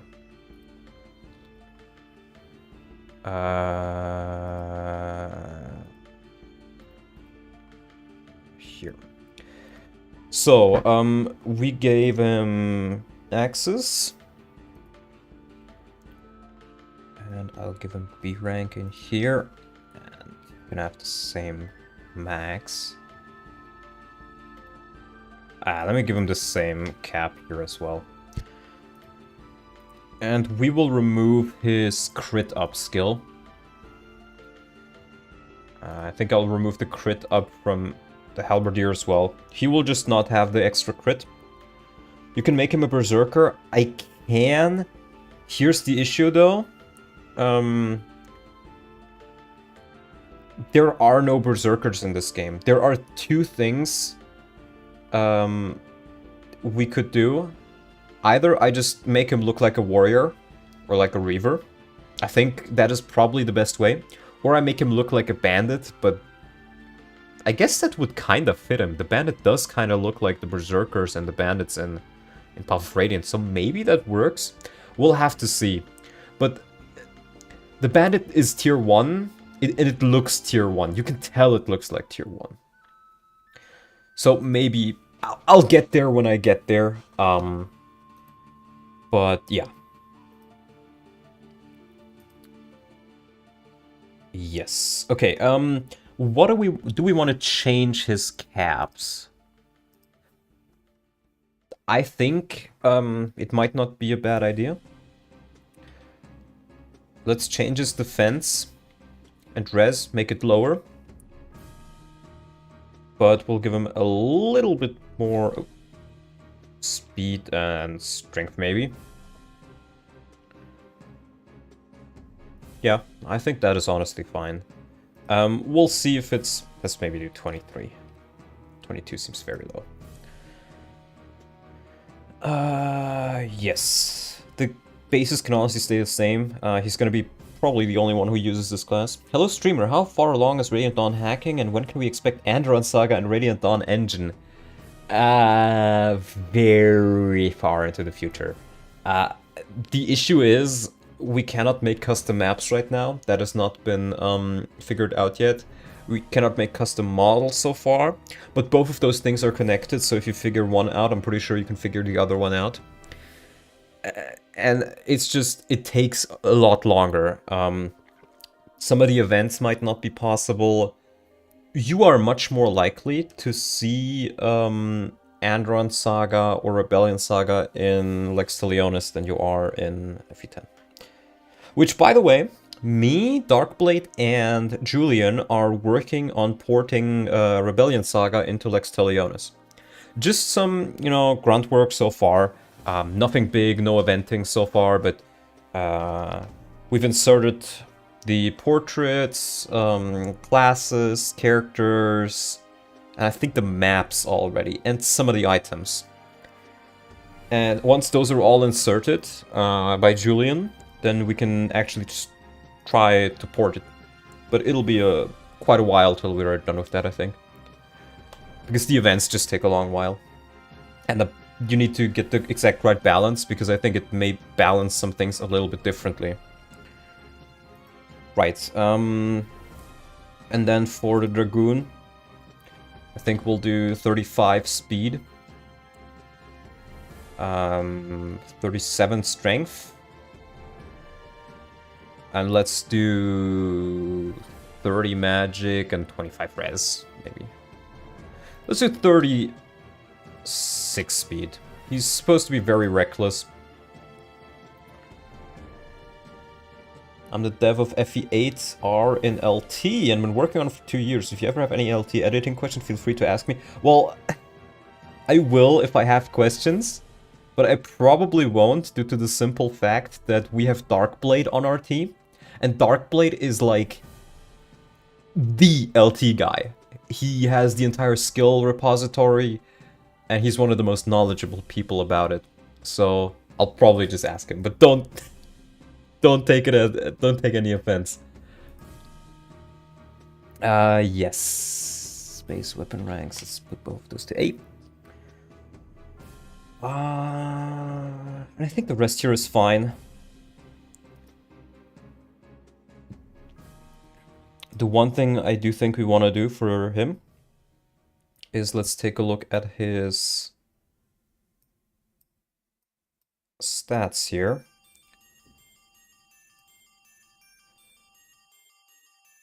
So, Gelt. So, how do we edit him? I think his defense is probably fine. It's actually a little bit low for level 8. Yeah, Darkblade is really, really good. He's one of the most talented people I know in the hacking sphere. I think his low luck can stay. He's supposed to be reckless and he doesn't deserve the luck. His res is probably a little bit too high, actually. It's near his cap. Let's put it at 12. Speed, I think I want to increase. Let's increase it by 4 points. So he starts with 23. And his strength, I think we can increase by like 3 points as well. Maybe let's do 2 points for now. And we'll, or no, let's do 3 points, but then we reduce his skill by 3. Since he's supposed to be having low skill.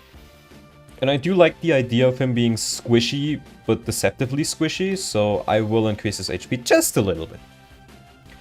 And I think with that he should be fine. I'll delete Provoke. Daunt is the one I really want to have on him. And we'll make him a Halberdier.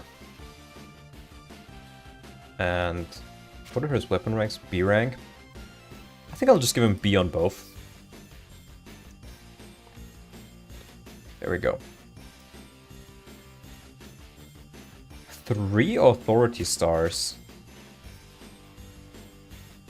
That almost seems a little bit high, but he is... See, this is probably where I should use a different ID for his boss and his playable character. Because his boss having 3 authority stars, that is fine. It's like ruling over all of Dane, rather. Right? So that makes sense, and it does serve a gameplay purpose. But if he's a playable, he's like... He's a nobody, again, essentially. So it would... And you cannot change these per event, I'm pretty sure. I don't think you can change authority stars per event. But I think that's something I'll work on later. Yeah. Yeah, that should be fine. Nope. Yeah, my controller died. There we go, it's back. I think I'll still kill him and keep going on this test save. It shouldn't matter for this. I do want to see how Mickey does here. Yeah, no. No. Did I set him to move? No. I think it's a little bit silly that he doesn't move, if I'm being honest. I think it's pretty silly. Maybe I should make a move.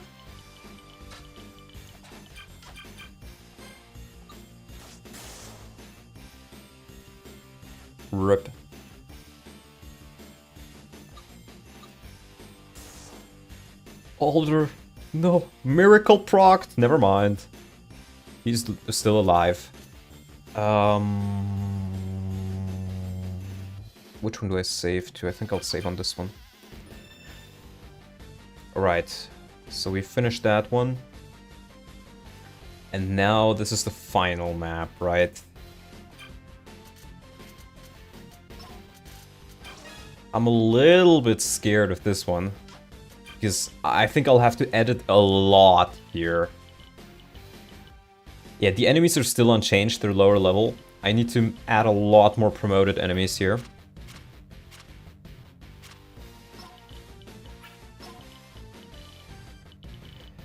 Oh boy. Let me drink some tea.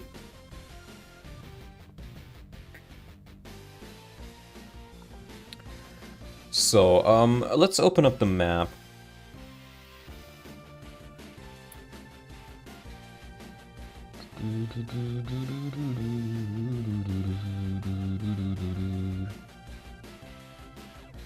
I'll open the game on my second monitor. You won't be able to see it, but you'll be able to see this map. So, but I think you should still be able to follow along. I'll remove the normal mode stuff.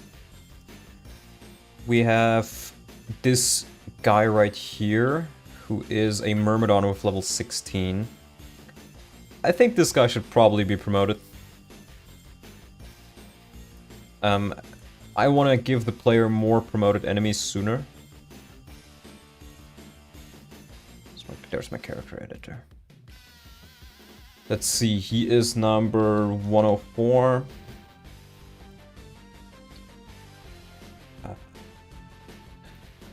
I want to see if there's a Begnion Swordmaster already, or if I should make one. Yeah, Begnion Blade 2. That's 121. And we'll make him a Swordmaster. With level 2.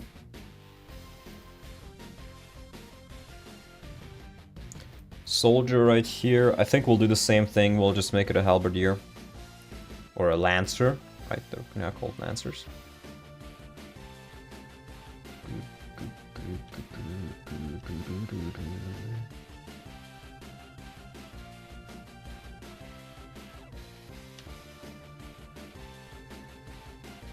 Are there no Lancers in here? Hold on. No, there is.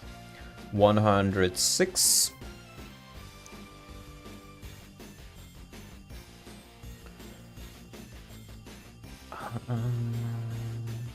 I kind of don't want to promote these archers. I think I'll just make them level 20.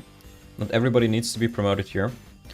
Because I want to encourage the player to try and actually use the sniper bow here. Because this is a great opportunity for it.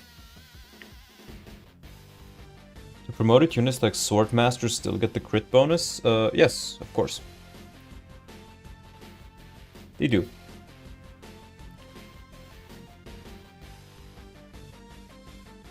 But they shouldn't have much crit. If they probably don't have any crit on most of your units, maybe on some. But I think that's fine, personally. Because you can deal with them. We have a warrior or a fighter here that I will turn into a warrior. Warrior. 3. That is number 122.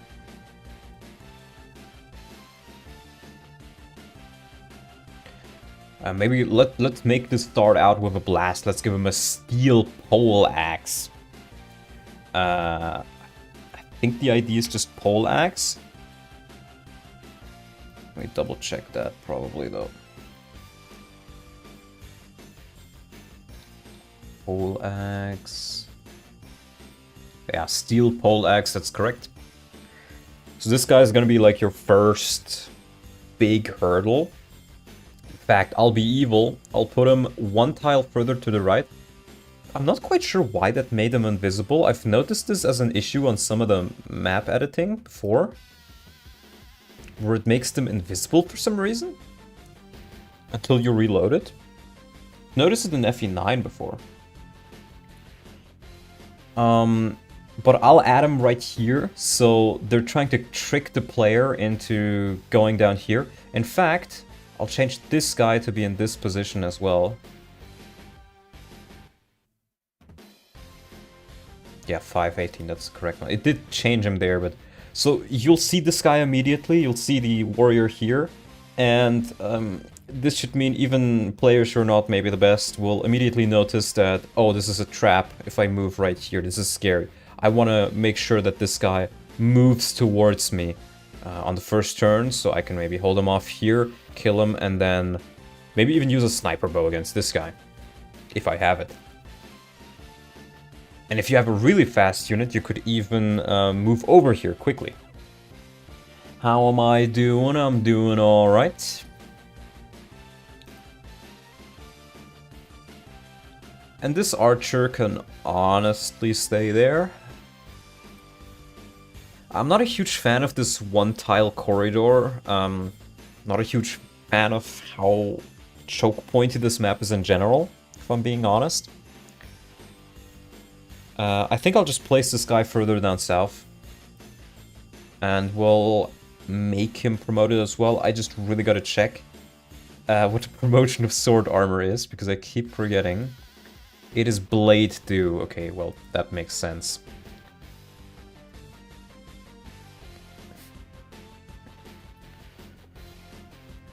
And let's check what ID we give him. There we go. That is 111.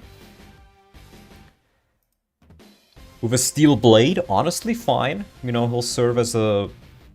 Maybe I want to put him one further up. Yeah, I have to write it in here now, unfortunately. It's quite weird. Let me... You know, I've had crashes on the map editor before. Let me make sure I've saved. There we go. So he'll be here. Just a little bit more interesting of a position than just being in the middle of it. He just chokes you down way too much and makes the map feel like a slog. Then you have an axe armor right here, and I think it's fine for him to be here. That kind of makes sense. We, however, want to make him a great do. So promote him. And again, get correct the great do, that is 110. So he stays right there. This guy, I don't really like this guy being an armor knight. And I kind of want to encourage the player to maybe try and push through this, or to, if they're fast on the right side, they can maybe kill this guy early and allow your units to move in. So this guy should be either an archer or maybe even a mage. And I kind of like the idea of it being a mage.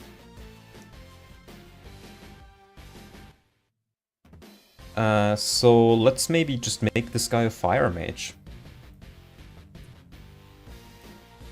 Yeah.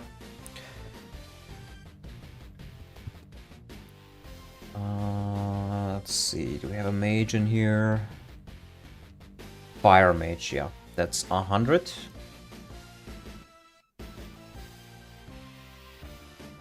$46. Nope, nope. 46, there we go. Or maybe even a sage? No, let's make this guy a mage. Just a mage. We'll give him... I think we can give him a strong fire tome, though.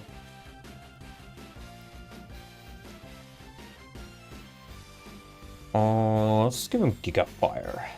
This is the final map. You might as well bring out a little bit of the stronger stuff.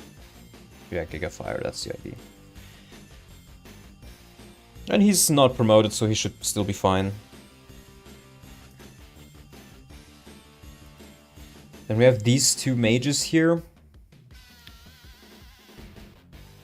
I always thought they felt a little bit... This entire section feels a little bit weird. And a little bit sloggy.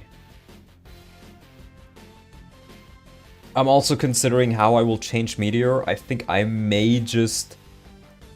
maybe make it a 1-use thing. Or a 2-use thing or something. 2-use is probably better.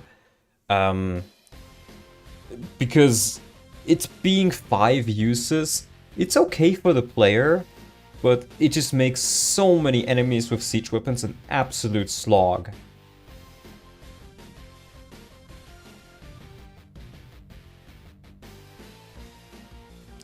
So I think that's what I will do. Maybe you'll get more of them this way instead. But 5 uses on enemies feels too much. With 2 uses you can still double with it if you're really fast and really strong. Or proc an adept.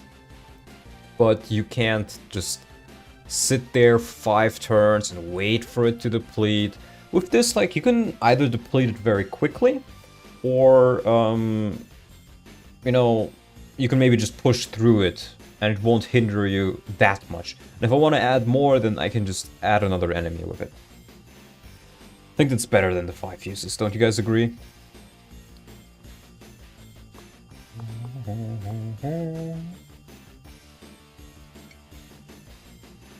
I think I'll just keep this guy a mage as well.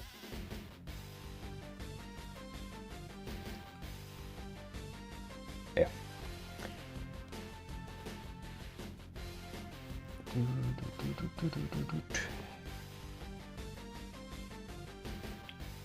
Now I do think you get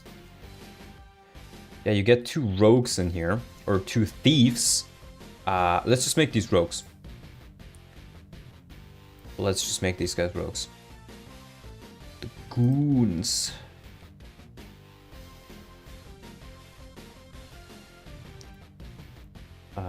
Two oak. And oak and there we go. Oh, I need to change the IP here. 86. Oh, and level 2, of course. Level 16 rogue might be a bit too much. Right, we got that. Iron knife.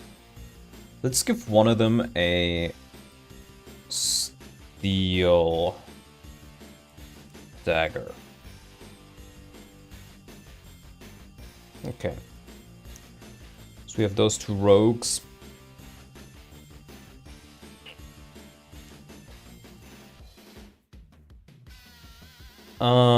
Okay. Question. What do you guys think about adding an additional thief to the game? Because remember, Soph is now no longer a game over condition. And I think that will make people use them a lot more aggressively, and it will make people continue playing. And I don't really like this thing in Radiant Dawn where you cannot steal if you lose the 1 thief you get. Which, you know, Volk you get super late. By that time he's an assassin, he's no longer really a thief. And his thievery doesn't really matter anymore. Soph is a game over condition, so many people don't like him because of that. But now that he no longer is, could be iffy. And then you have Heather, who is in the mid combat-wise, and the only real reason to train her is if you really like stealing. So I honestly wouldn't be opposed to adding some sort of thief in here. I'm not quite sure who it could be though. If we take a look at probably another boss that we can make recruitable. But I don't think there are any thieves and bosses in this game. And I don't think there are any in Half of Radiance either. Unless you make somebody like Amy a thief, that could work. But she always changes armies so much, so...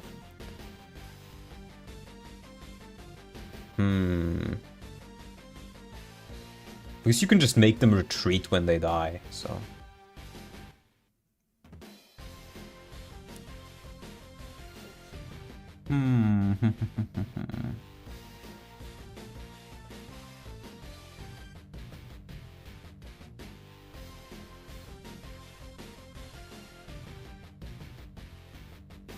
And I don't think you really fight bandits that much in this game, do you?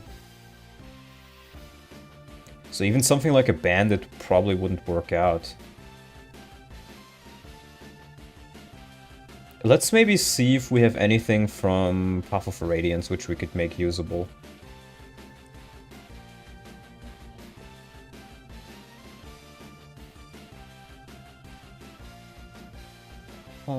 Characters.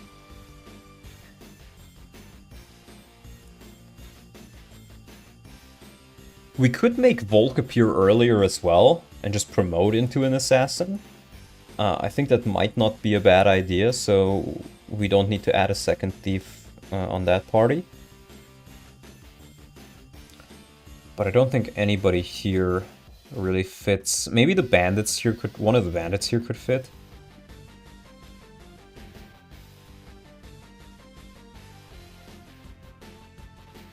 But yeah, there's no rogue or thief or anything in here. I could make Raven Steel, actually. Then I wouldn't have to add a thief.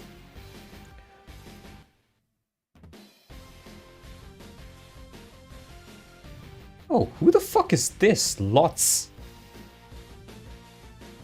Servant of Hawk King Tabarn looks after Leanne temporarily. I don't remember that. Oh, I guess we could add Anna as a thief. That theoretically could work. Okay,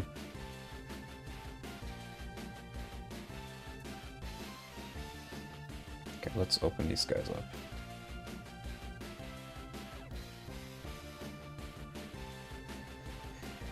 up. I don't think a Hawk would really fit, but I could see maybe making Ravens able to steal, the playable ones. Because that fixes the entire problem. If Vika can steal, then you have a second thief in there, and it makes you even more usable. Then you have Nealucci, who will have more availability. That's probably what I want to do for this, I think. Let's check how many Ravens you get. So because you get Vika and she'll stay with the Dawn Brigade. Then you have Nealucci in part 2, and he will have more availability as well. And I think the only other one would be Naizala, right? Yeah, just Naizala. But honestly, that's fine. I think that's fine. 2 additional thieves.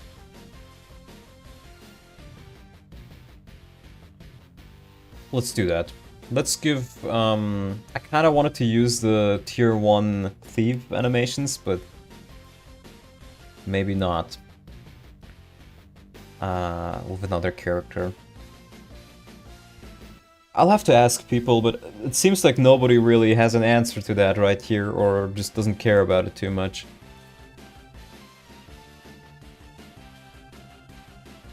Or maybe like a bandit. A guy's playable bandit.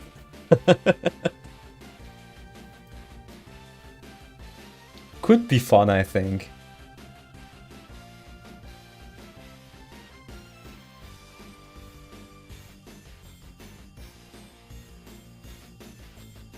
Playable bandit sounds based.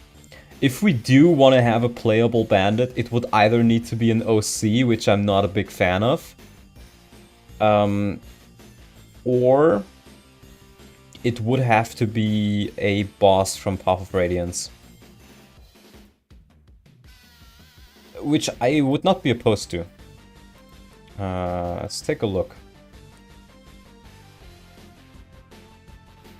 Oh god. Betty? Yar har har. Yar har har. I don't think this guy is even all that evil. I mean, yeah, he's a thief and everything, but he's rather honest for a pirate, though not very considerate.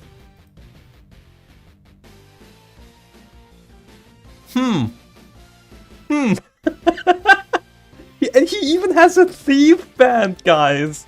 Okay, this is perfect. We need to make Helvetii playable. Oh my god, what the hell? He even has art? What the hell? This guy has art?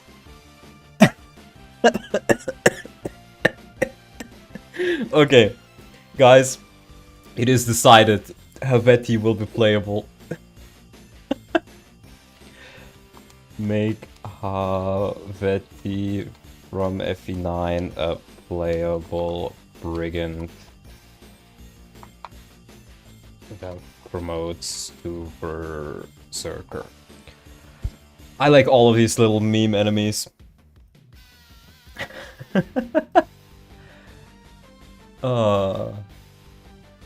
Fucking Helvetii. It's perfect. It's simply perfect.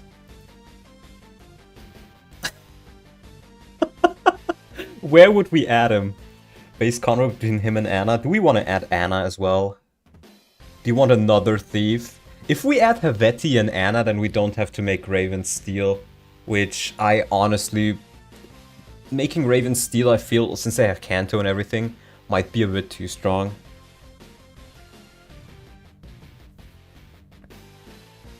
So I will note down maybe playable Anna Thief. Is there any map where you're on a ship? Let me think. Is there any map in FE10 where you're on a ship?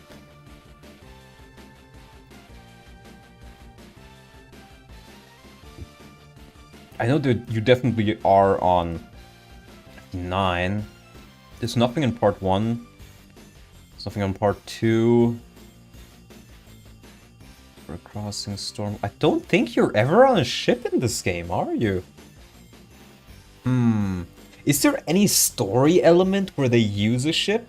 Is Berserker class in FE10 at all? No, but I can just make it. I would probably just make it look like a warrior animation-wise and change the textures a bit.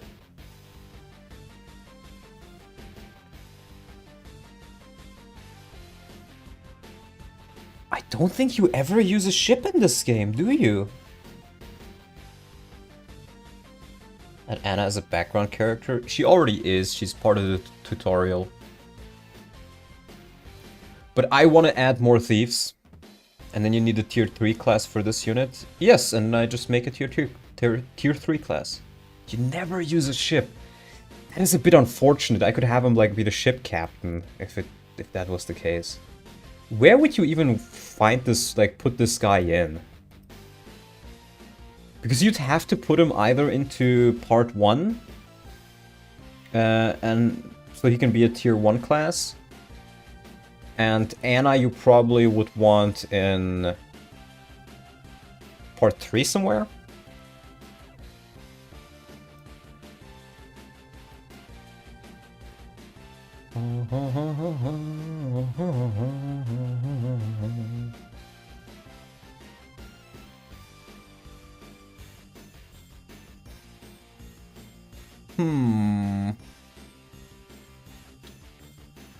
Yeah, I think if I want to add Helvetii, I would need to add him somewhere in part 1.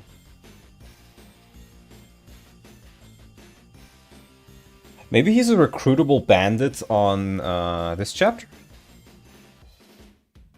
That could work. You don't really recruit anybody other than Meg in the cutscene prior.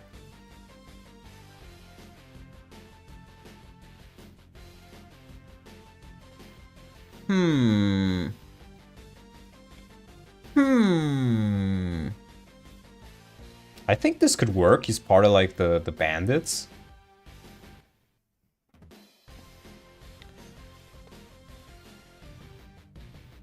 And then you could even have a conversation where he fights Ike and Havedi is like, you ruined everything, you took everything from me, my ship, my crew!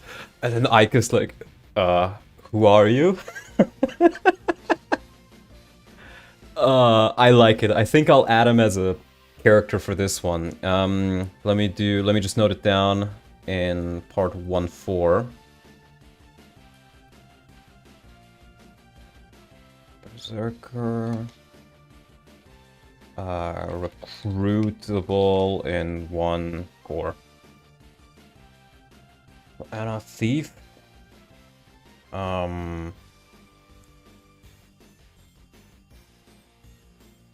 And we are in part 3.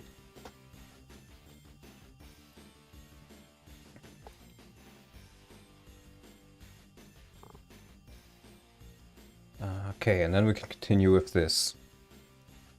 We have a fighter here again. Let's make him a level 4 warrior. It's a little bit stronger than the rest. Characters. It's 103.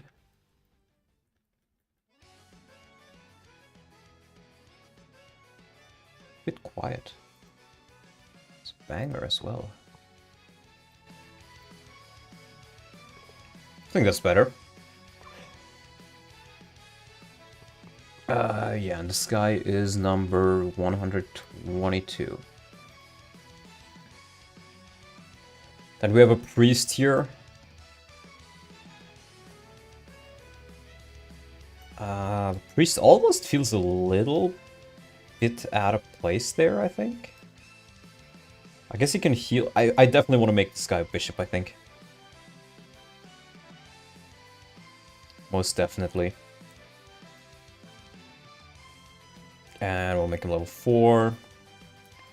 And we'll give him a tome. So he can defend himself.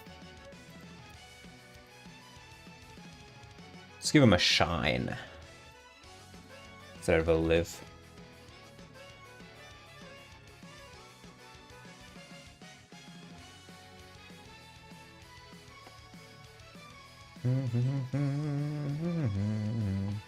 In fact, I think it would be funny if you're very careful and you always kill enemies on both player and enemy phase. You can steal his physics staff before he uses it. I think that's a great idea. I like that. So that's what I'll do here. So if you're quick, then you can get it to work. He uses 123. See, that's peak. That's peak. We still have these two mages. Kind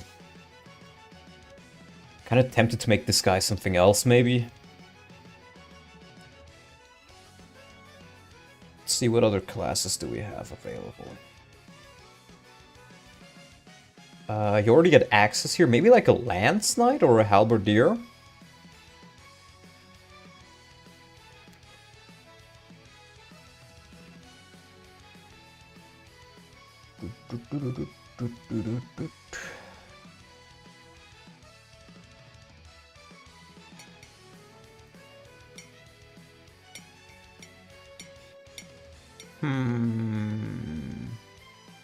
I mean, we could have a legitimate halberdier, like the one Geld is. That would work.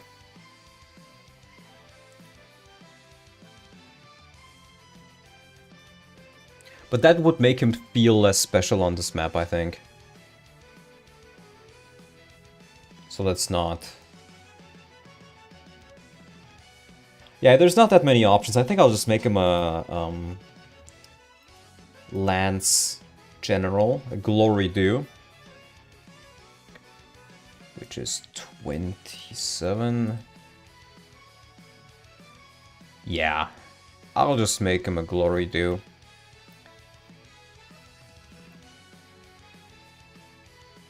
Which is 112.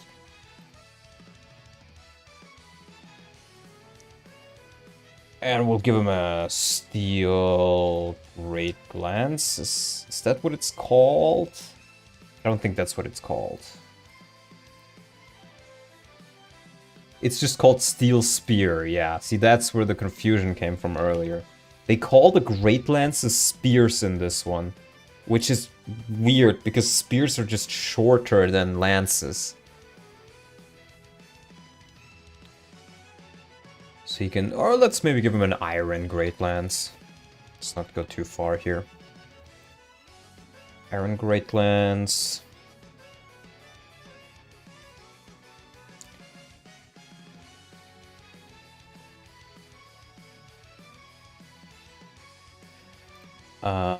I want to put this guy right here. 816. So he guards this Fire Mage. And I think I'll make this guy a Sage as well.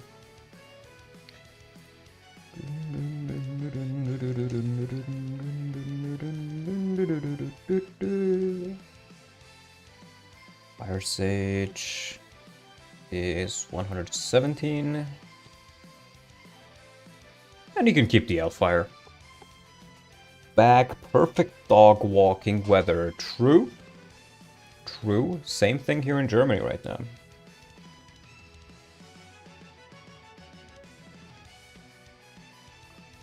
Jasmine, I think you're gonna like this.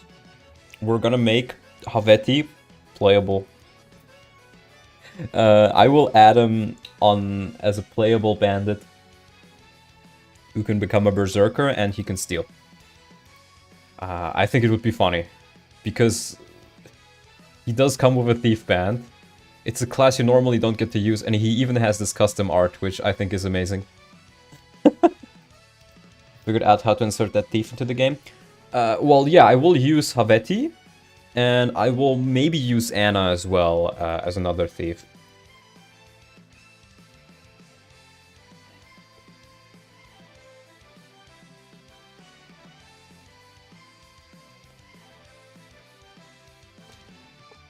Playable bandit sounds fun. Yeah, right?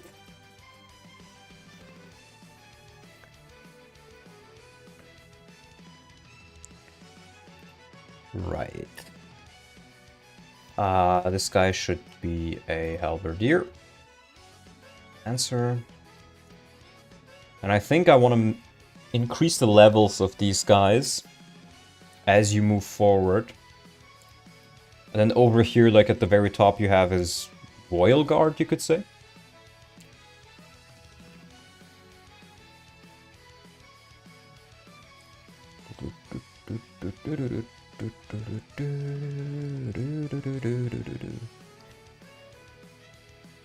Okay, and I need the Lancer ID.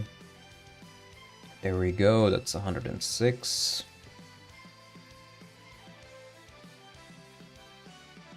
An axe armor. We have a Myrmidon here. I don't think this Myrmidon really fits.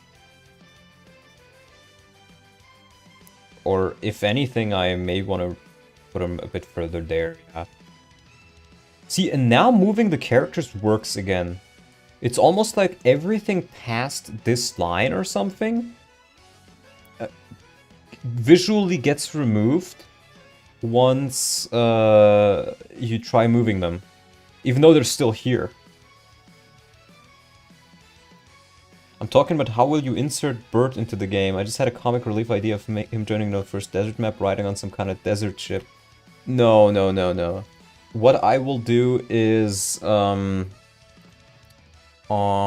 this map with the brigands, I will just make him as an enemy here, and you can recruit him. I'm not quite sure who will be able to recruit him. Because nobody here really knows him from Path of Radiance from that one map. But I'll figure something out. I'll figure something out. Yeah.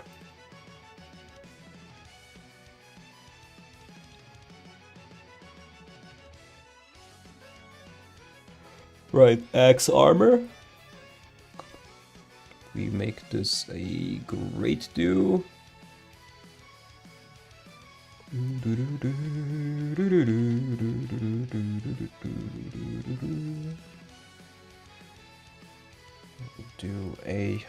110.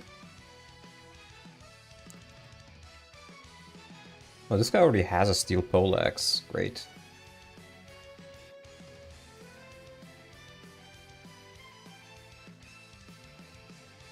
The soldier has a treasure key. If anything, it would probably fit for him to be close to the treasure then?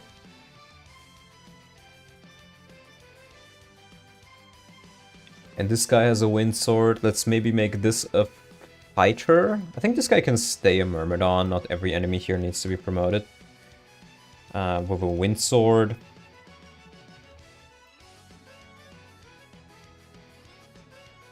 And then you know what's missing here? A little bit of magic. How about an offensive bishop? That's just there to attack you. Wait, we already have a kind of a bishop there. Let me just do the same thing I did for this guy. Where if you're really fast and careful with how you deal with things, you can get the reblow. Or you can try to disarm him with Meg. And steal it then.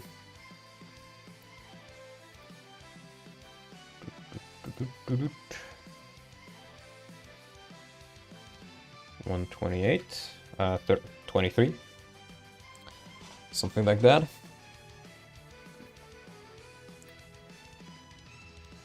I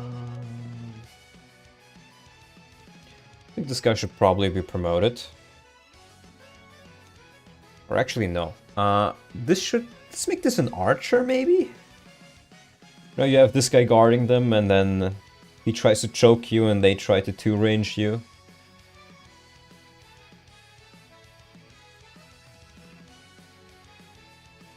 Actually, you know what? We'll give this guy a wind sword, but make him promoted. And then the other guy will have a storm sword, not be promoted. Is this for the CMU? No, this is my own rebalance that I am working on from the shadows. He needs to be ID 121. Nope, 121. There we go. I think it's just Storm Sword, right? No, Storm Sword is even more strong, right?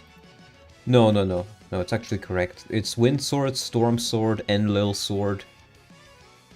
Oh, I could give him a Sonic Sword. That does magical damage. I like that. Are you gonna make Meg good? I'm not gonna make her good, but I'm not gonna make her bad.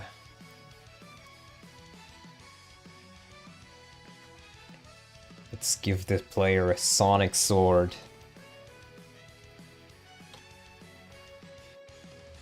How my Meg is gonna work is, do I have the game? I still have the game open.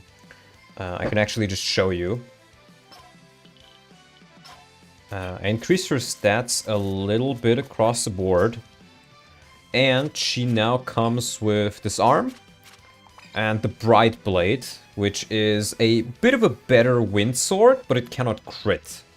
And it gives her more skills, so she's more likely to proc Disarm. So she's still not the best unit, but if you want to train her, she does something unique for you in allowing you to steal more. She's easier to get going, really. And I will most definitely fix her speed cap as a general, because her speed cap as a general really is one of the major things that makes her unusable.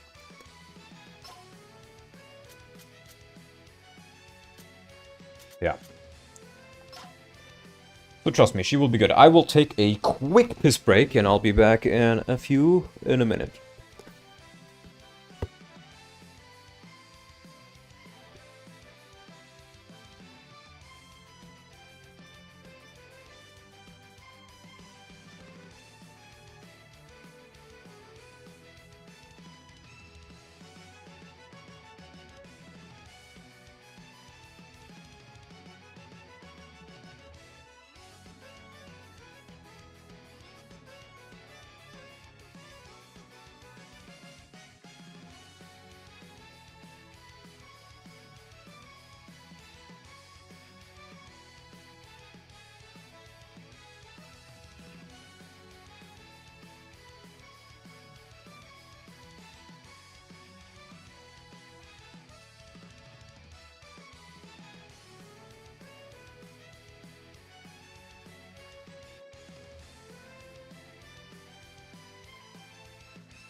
Alright. Hello, Bonnie! You came just in the moment where I was on the toilet, so... You're getting a hello right now. But right. I'm gonna give this guy a Sonic Sword. I've added Sonic Swords from Puff of Radiance in already. And I think this will be a great opportunity to use it. We have a Killing Edge right here. Let's make this a Swordmaster as well.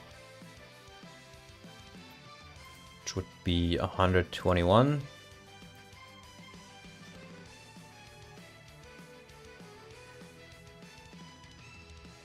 Yeah, we have the Bishop. We have this Archer here, and this is a ledge. Let's make him closer to here.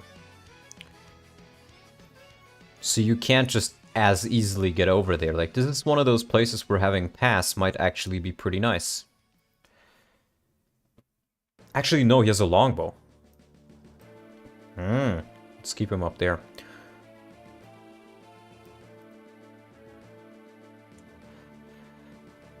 Yeah, I think I'll just make this guy a sniper. Sniper. And what's his ID?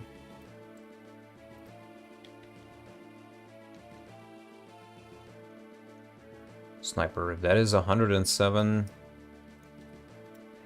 we go. Keeps the iron longbow. I just saw that Begnion actually has druids in the enemy class list here. I think I'll add a druid on this map. That sounds fun. And the other thing I wanted to do is I was thinking about how I want to integrate Peleus into this. And I can either make him a tier 1 Dark Mage that joins you in part 1, or I can make him join you early on in part 3. I'm not quite sure which one you guys would prefer. I almost prefer him to be in part 1, just so you have a Dark Mage you can actually play around with for once. Yeah, Vanilla Micaiah never fights a Dark Mage user, you're right. In fact, can Druids heal? Can they use staves? Classes... Right here. Druid. No, they can't. That's a bit unfortunate. Otherwise, I may have put a druid, like just replace this guy with a druid. But I think we should probably just add a druid right here. You know, this guy's a meteor. Let's make this guy a druid. 4. Druid is 69. Okay. 69. Micaiah never gets weapon triangle advantage in vanilla. Yeah, that's true. You just don't face them all that much. Like, and even if you face them, I don't think you ever face them with Micaiah. Right? Should definitely add more druids. And I also should look into whether I can make them have a staff animation by just using their magic animation. I know druids are a little bit buggy, but yeah, we'll see. And I need to change the character ID. I do the character ID stuff on the second monitor. I think it's quicker or better for you to see like this.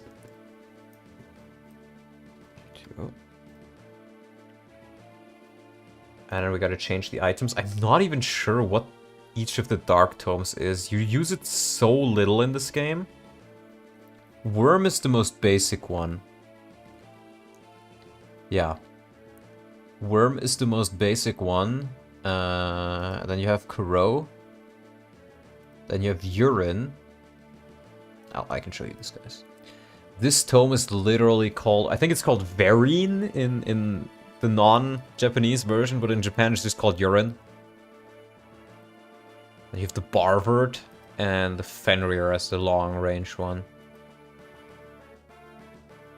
Ooh, maybe I want to just make the The Meteor guy of Fenrir Tome.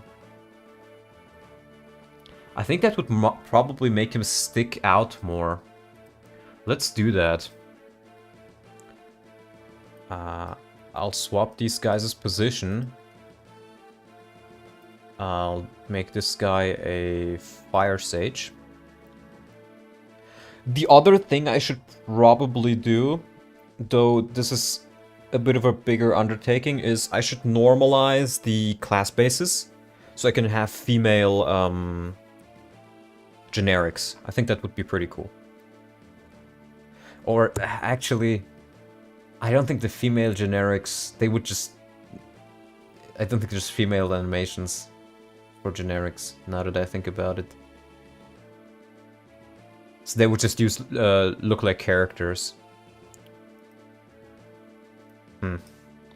Well, we'll add the Elfire guy in here. And we'll make him a level 4 Sage. Like that. And let's see, which one was it? That is 117. Yeah. Fenrir.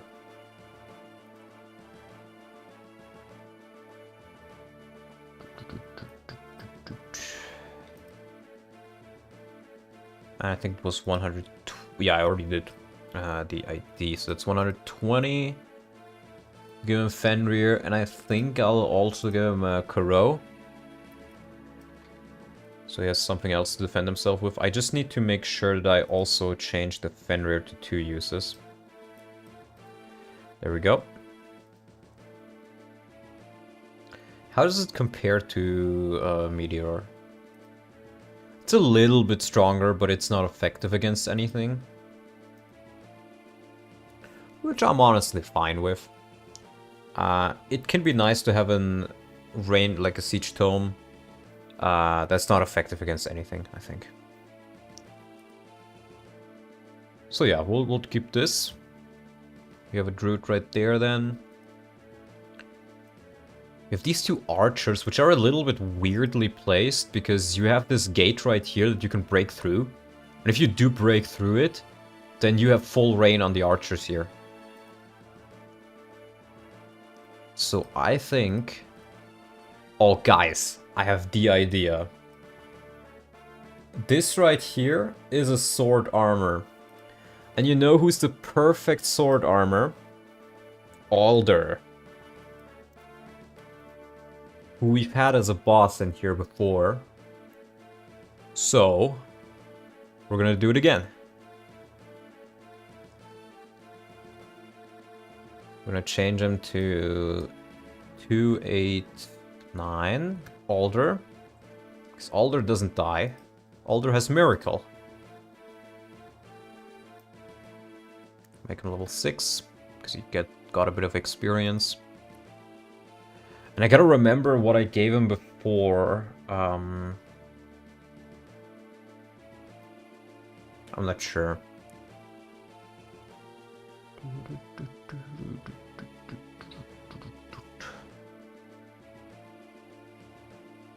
I think I should probably take a look at the map. No, I think it's 107. Yeah. I added Alder right here. Alder. Yeah. Storm Sword and Armor Killer, but he loses the Armor Killer, so maybe just the Storm Sword. Storm Sword and something else, maybe. Oh, actually, I already made him level 6 on this map.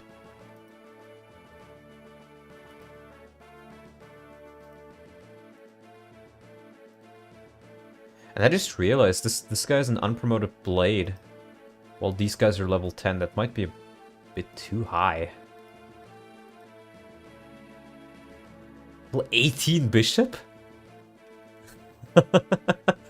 I don't know what past Dawnlot was making up here. I don't think that's correct. Make him level 2. Priest is fine, I guess. Just make him level 18 like the other generics here. And these guys should probably not be higher level than Jared. I'll make him level 2. And you know what? I'll make Alder level 4 on this map. Because level 4 is also what he is in the character menu.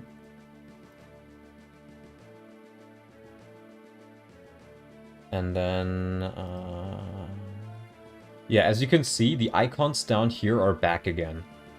They've returned. Yeah, Alder, I mean, I can show you guys what I did with him. He's a boss on the 6-1 map, because that map doesn't have a boss, it's just a route map, and that's a bit boring. And I kinda liked the running gag that Alder has Miracle and really high luck. So, he is technically an Armor Knight, but he's not tanky, he's just incredibly lucky. So, you kill him in 6-1, but he survives because he has Miracle. Then the Burger King kills him, but he survives because he has Miracle. And then you kill him here, but he survives because he has Miracle. You think he's dead for sure after this one, but then he... That's a bit loud, what is that? Let me just turn that down a bit. You think he's dead for sure after this map, but then much later on, he appears as a playable character. In maybe part 4 or something, and you'll have Miracle Alder, or maybe he appears somewhere close to Jared. Maybe he appears with Jared, actually. They're both in the jail cell. I don't know. I'll have to think about what I do with him, but he has Shade, Guard, and Miracle as his skills. I think it'll be funny.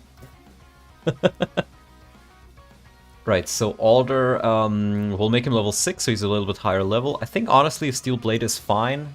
I'll just add the Storm Sword on top. Or maybe I'll swap these around. Where he comes with the Storm Sword first, equipped. And then with the Steel Blade, and I kind of want this to be a bit of a mini-boss who chokes that point, so... Well, let's give him a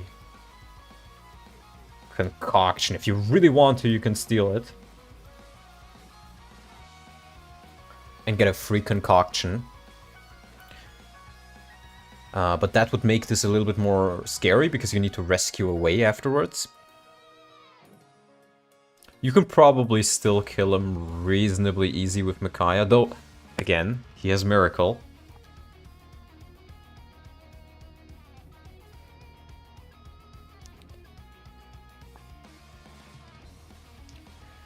Right.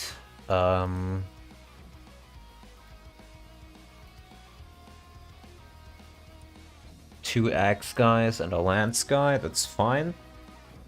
These archers, I think these guys can just stay archers. You already face some strong enemies up top here. I don't want to just pepper you with a gazillion promoted enemies, even though most of them are at this point. Or maybe I should. These armor knights. I don't think these guys should be promoted. They're fine with just being armor knights. But these guys definitely should.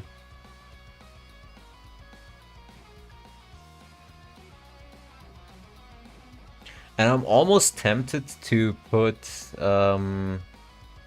because these Thunder Mages here are not really in a good position. I'll just put them like... something like this. And then we just move these guys back a bit. In fact, maybe I'll just keep them in front of Jared. Actually, no, I'll keep them right here so you cannot move through this. Though they will advance and get out of position. Let me just close the blinds on my window. The sun, it is going directly into my eyes. There we go, fixed. Yeah, I think we can do this, and these guys... I'm not sure if I should promote them. It might make the map a little bit too difficult. But then again, they're not that much stronger when they're promoted, actually. I'll just make them a bit lower level and promoted. Make them level 2. And Glory Dew. And Great Dew.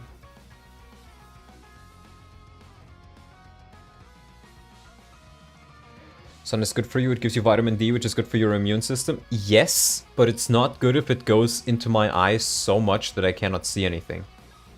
Because my window is like in the prime position to get the sun directly into your eyes. So I just close the blinds just a little bit so it doesn't go into my eyes, but it still reaches my body and I still get a bit of vitamin D from it. And I also have a balcony. I think honestly after this stream I may just chill on my balcony and watch Davis stream, eat something nice.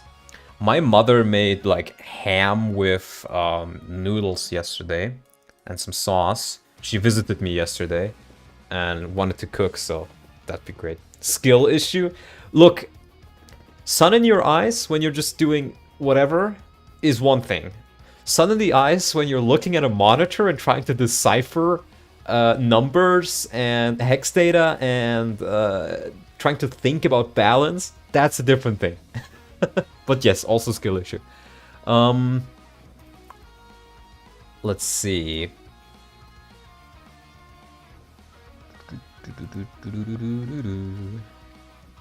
We want Glory Dew, so that's Glory Dew is 109 and Great Dew is 110. 110. Oh. There we go. 109. Sun gives you cancer, especially if you're white? No. You have leftovers? Yes, I will eat them after this. I was considering eating them, but they were a bit too cold and my microwave broke down quite a while ago. I think like maybe, no, not half a year ago, maybe like 3 months ago. My microwave broke down and I mean, I could buy a new one, but I have other things to spend the money on right now, so if I want to warm it up, I just put it in the oven. I have like a mini oven that I use for everything. With stovetop. And I just put it there on like a very low heat. So it warms up, but it doesn't cook it.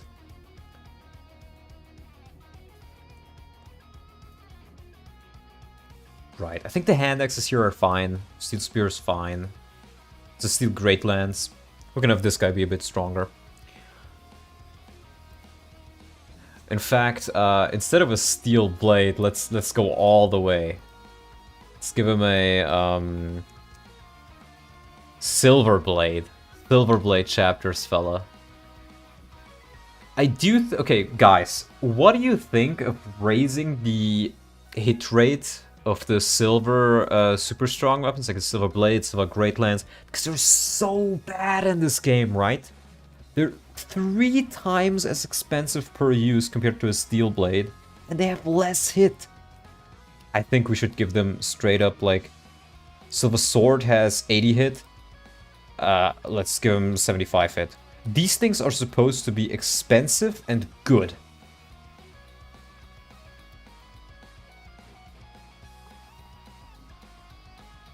I think it's gonna be much more interesting. And much more unique.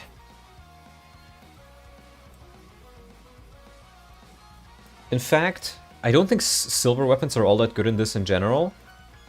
So I will also raise the hit rate of silver swords to the same as iron. So silver swords have 90, silver blades have 80. Yeah. Or maybe just 70? No, I'll keep it like this. They're supposed to be really, really expensive, really strong weapons. And while we're doing this, let's do the same thing for the lances. The silver lance is honestly fine with 80. How much does the silver sword? I'll give it 85, just so it has a little bit less than the sword. Even though it's already pretty accurate, honestly. And then the silver great. Look at this guy's 50 hit.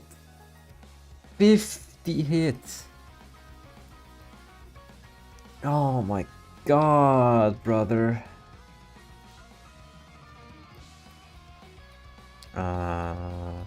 Does it have the exact same stats as the silver sword? No, it has one less. Okay.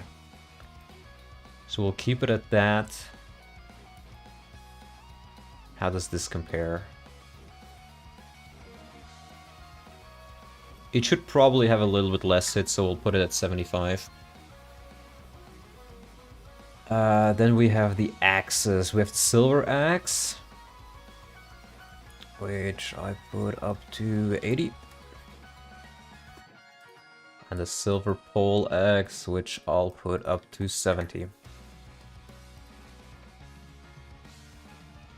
Oh, and then there's the silver bow, right? Or well, the silver bow and the silver longbow. Again, it's much more expensive. Let's make it iron level. Plus 10 hit right here.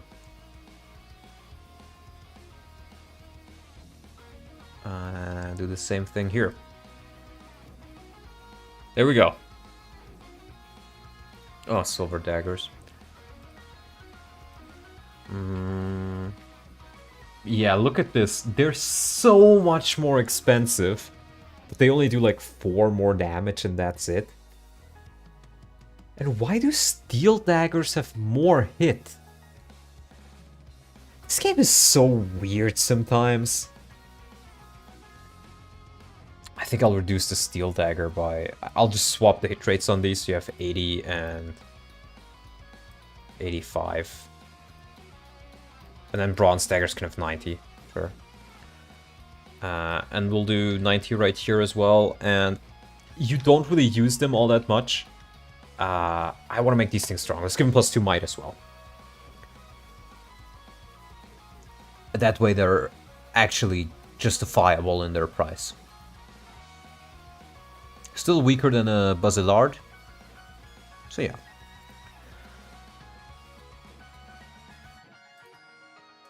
Yeah, that's the only one I can think of right now.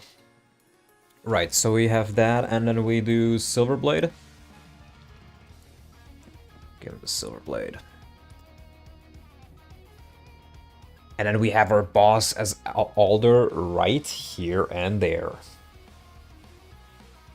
These Thunder Mages. I think Thunder Mages are honestly scary enough with El Thunder, so I'll just make them level 20. We have a bunch of soldiers here which don't really do anything. I'll put this guy closer as well. You can lure him out if you put somebody like right here. Or do they move? Decent health goal, decent health strategy.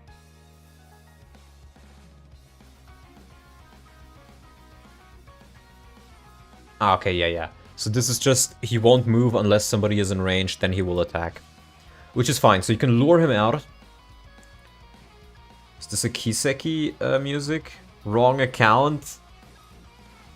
Yeah, Senno Kiseki. It's in my stream music list. I have a bunch of other stuff in here. Oh, I think I actually have to remove the pizza theme here. Now that I look at it. I think that got me demonetized before.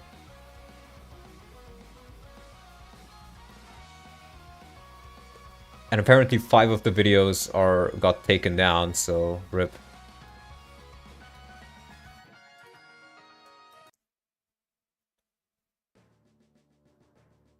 No, I don't feel like Andron right now. Let's do something else. Marduk, my beloved. Rance X? Yeah, of course! I mean, look, you can say many things about Rance, right? But Rance has an absolutely banger soundtrack. That is a fact that you cannot dispute.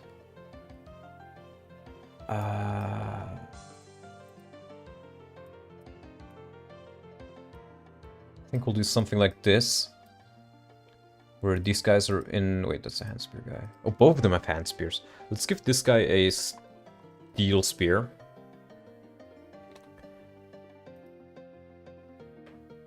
Alright, steel spear. Yeah, they are called steel spear.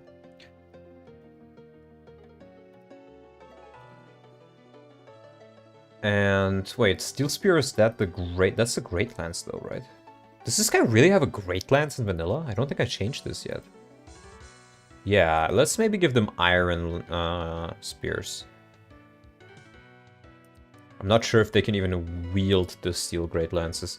So let's do iron spears.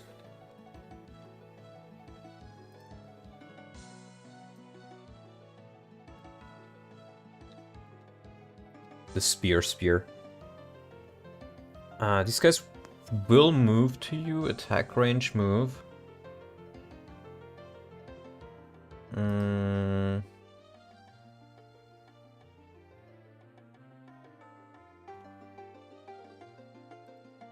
Yeah, that should be fine. This guy can be level 20. And that should be alright. I think I'll put these guys up a notch as well. Something like this should probably be fine. And then Mr. Geld. Mr. Geld. Gelding all over the place. Yeah, I keep him level 8, I think. And what items do we want to give him? I still haven't adjusted his growth rates, so... Let's see...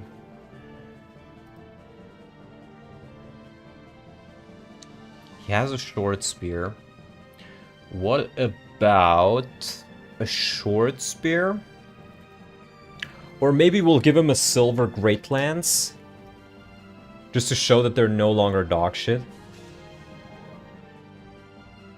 I like that idea. So he will have the silver spear. And let's give him a good axe as well to show off that he can use it. Like a short axe, probably. Let's do a short axe. I'll put the short axe in number 1 so you can immediately see it. Killer weapon, that's good too. No, the killer weapons are actually not that good in this game. They don't have that much crit, they're super expensive. And I mean, they're just okay. That's the big issue, but they have so little crit that they're not very reliable at all.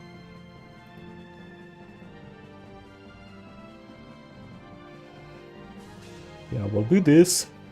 Oh, you know, let's have him give the player the silver spear as well. Let's have the player have some fun. Mid? Bro, in this game they are. Hold on. Was it not in this game? Wait, am I mixing this up with FE9 or something? Or I think it was the Wu Dao, which was pretty bad, which I've increased the crit of. Yeah, I think it was the Wu Dao I was thinking of. The killing weapons are actually good in this game. Never mind. I retract my statement.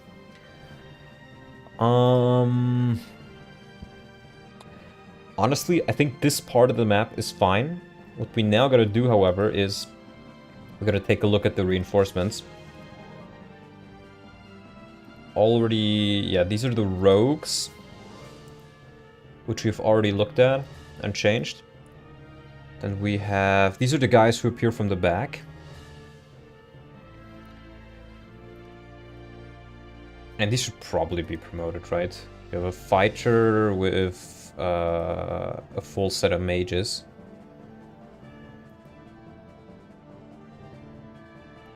Then you have 2 brigands right there.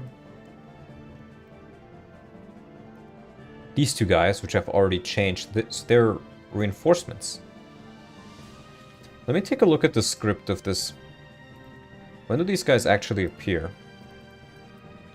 This is 111.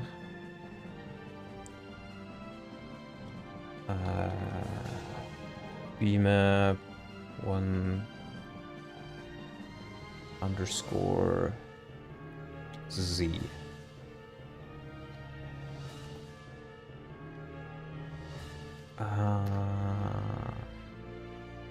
These guys appear turn 2, Windows 4 appear turn 6.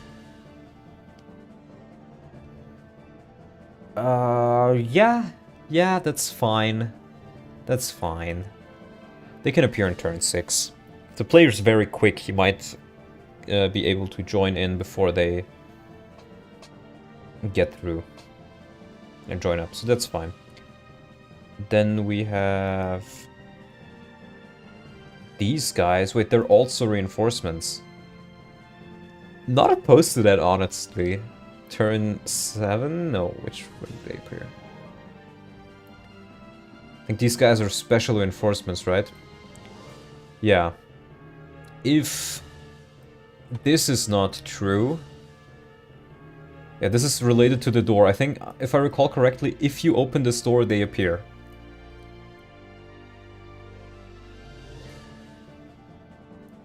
And you did not get whatever this is.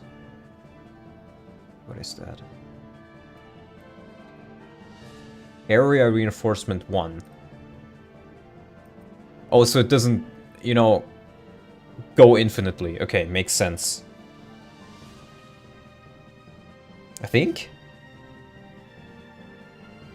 I'm not quite sure what this means, if I'm being honest. But I'm pretty sure this just activates when you open the door. I will not add that for Scrimmier, no. I will not do that. This is not a ransack. But that's fine. The door breaks down, they appear. I think most players will go through here. Through the door, right? Where is a Dark Blade when he is needed the most? So true.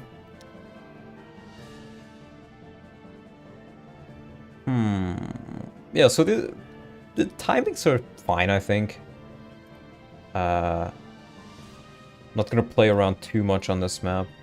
I've already changed these ones, so let's close them. Already changed these ones, so let's close them. We've not changed these ones. They have poison axes. It's a little bit boring. I always recalled these guys being a bit... Then again, you know what? Let's just make them level 20. Level 20, poison axe. They come around, they hit you a bit with it. They're super annoying. And then they die pretty quickly. These guys are changed as well. So I think it's just these 4, right? Yeah. It's just these 4. I'm tempted to add another unit here. And make it a druid. Either that or I change the fighter to a druid. But I think that would be boring. He's kind of the leader of this group, you could say. Let's make this guy pretty strong. Let's make him level 6. Warrior.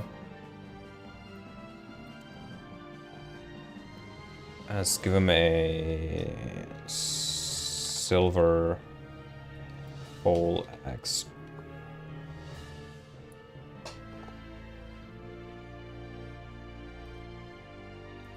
Yeah, and then we gotta change the ID, of course. Where is it? No. No. There we go. Right.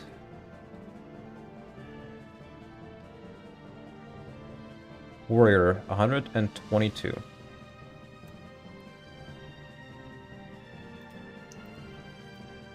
And I just realized, I think for the swamp map with Jill, I need to do something else for it to work, where she actually appears. I think I need to change the bit flags. Or not the bit flags, but something... No, it was the bit flags, yeah.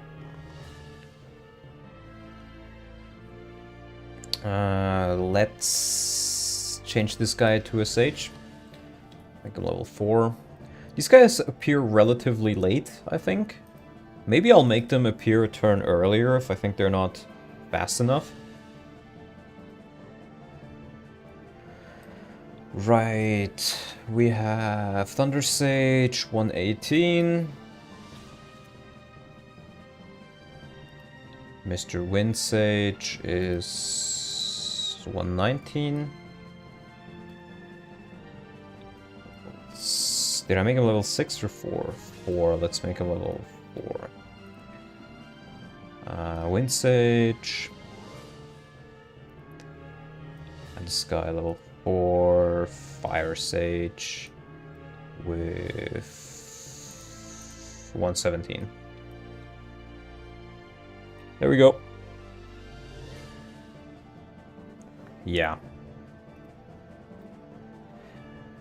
Yes, yes, yes. Okay. I think this map is fine now. I hope Alder works. I may need to use a different ID for him. Or use the Immortal tag and a bit of eventing to make sure he actually appears here. But we will see. I think this is good to be tested. And I have like an hour to test it before Davis streams, so I think that should fit pretty well.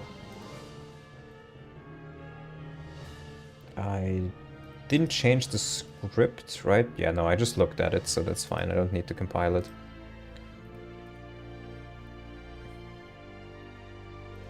Save.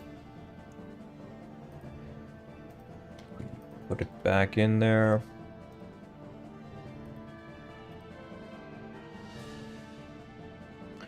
There we go.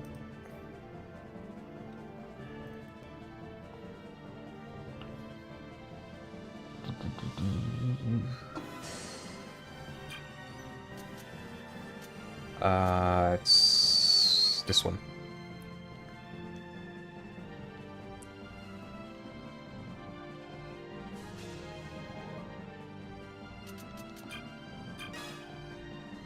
Oh, Luke. Blue gem. Nice. Thank you. Let's see how many units I can even bring here.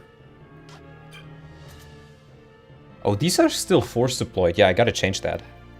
They should not be force deployed here. I mean, I would bring them anyways, I think, but still, where are they? So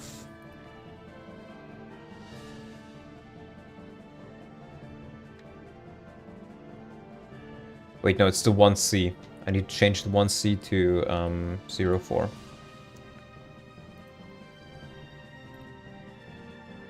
04. And now that should work. So yeah, I can keep it for the testing here. So 12 deployment slots is a little bit small, and Toro Neo should definitely be available here. I think I need to change that in the script. So I do need to change that.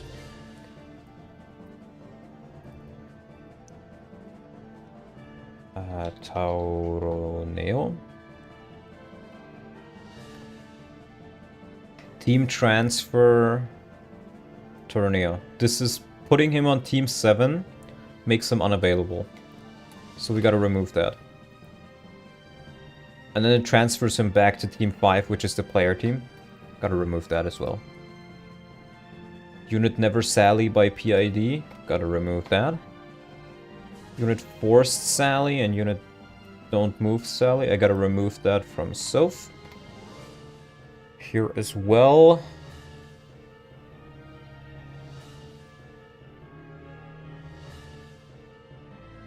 If normal mode, team transfer Black Knight to 5? What? Huh. Hold on, that makes me curious. Dark Knight.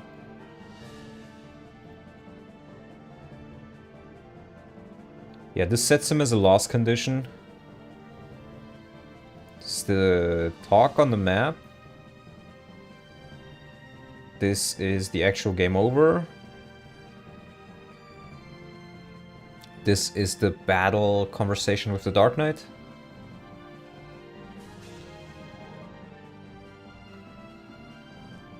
Phase preload. This is in the cutscene, I'm pretty sure. That's a weird event. It's essentially saying if you're playing normal mode, it will transfer the Dark Knight to the player team and make him available for this map. 5 is available, 7 means he's red, so you can't select him, but he is in your team. And the same thing with Nyla, it specifically says that she is available on this thing. Which almost leads me to believe that they were only supposed to be available on normal mode here. Voluk kickbox build still viable? Yes, very much so. Yeah, this almost leads me to believe that at least the Burger King was supposed to be normal mode only here.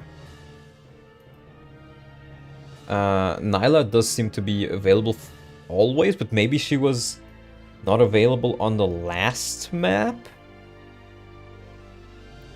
Yeah, maybe there's... Hold on. Now I'm really curious about this. Dark Knight. It's game over stuff. Battle conversation. Unit tackle. There's nothing in here that sets him to not be available afterwards. What about... And Nyla's not even on this map. That's so weird. But, you know, it's... I found a lot of weird little oddities like this. Like, for example, I've shown it off, but on the prison map, which is this one, how Roneo is not available on this map. You cannot select him, right? He's a red unit for this map. But if you bring him on this map, he has a like an event conversation with when Mawarium, Tormod, and Vika appear. He will comment on them appearing, just like Soph comments on it, just like Jill comments on it. So I think he was intended to be available on this map, but they made him not available relatively late in development. Because the text is in there, and the event that checks for it is in there as well. So that's pretty crazy. I don't want to do this right now, but I do want to note down Pigs, Jill's character, counter, bit, flag, in Swamp chapter. I will do that later, but this way I know it's in there. Right.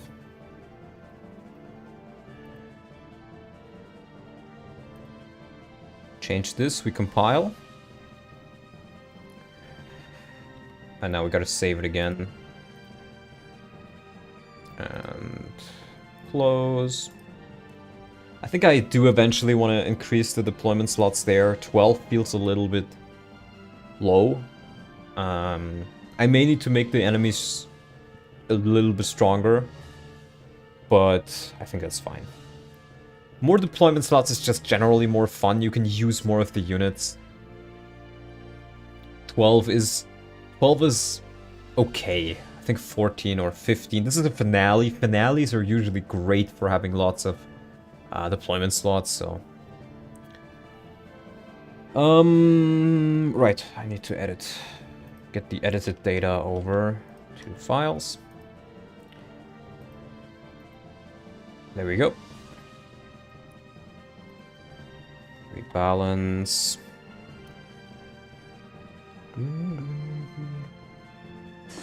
Yeah, the thing you have to realize with Radiant Dawn is it is incredibly rushed. It was very, very rushed. And, I think they wanted to do a lot more with it, but they just couldn't.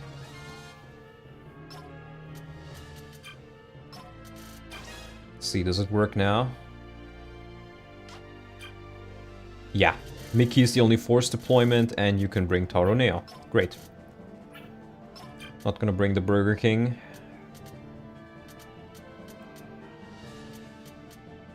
$12 is a bit low on this as well. And again, I'm really not sure what I want to do with Nyla. I am very tempted to just remove her from part 1 in general. Sir, you should have 6 deployment slots. Hello, the cooler and less nerdy Dawn. I'm the less nerdy Dawn? I'm literally hacking a Wii game. How can I be not nerdy? Or, well, less nerdy. Anyways, I really don't know what to do with Nyla. I feel like she's too much. Because she's a kill everything button, right? Yeah, and I'm doing it on Linux as well, yeah. If you guys have any ideas what I could do with Nyla, like, I was considering maybe just making her a regular unit and keeping her lower level or something. But that would kinda go against her character, I feel. And it would add yet another character that does pretty much the same job as Voluk or Mawarium on here, so I kinda don't like that. But it also makes sense for her to be on the map. At least you don't spam autistic tier lists and shitty LTCs every day. That's less nerdy to me. Fair enough, and I also am not attracted to kids, so there's that as well. Yeah, I'm really not sure what to do with her. The Burger King is fine to be on this map, I think. Definitely should be on the chapter where he's at. Maybe he should honestly disappear after that. And you aren't fat, so true.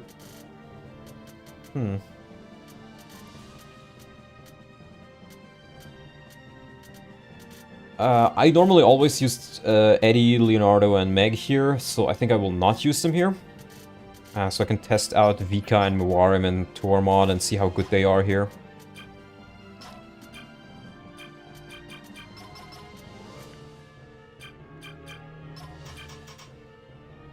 Handax. And Spear. I really don't have that many items here. I do have a Master Proof, which allows me to promote somebody. But I'm not bringing anybody who can be promoted, so... oof. Yeah, I can give him a Wind Sword. And I should probably give him some of Meg's weapons, like the Brave Sword and maybe a Steel Sword. Yeah.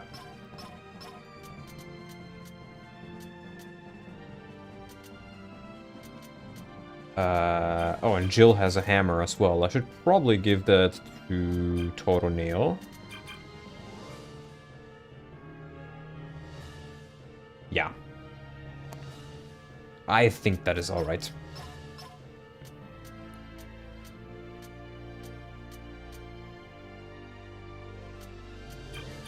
Did I really not give the player any...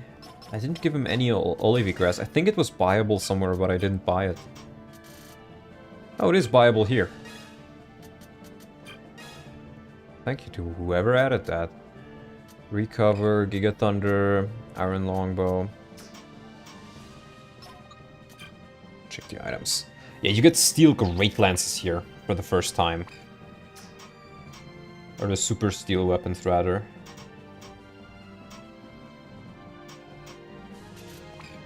Honestly, like a Steel Great Axe could be pretty nice on Nolan. Just a little bit extra damage is probably enough to get him over the edge.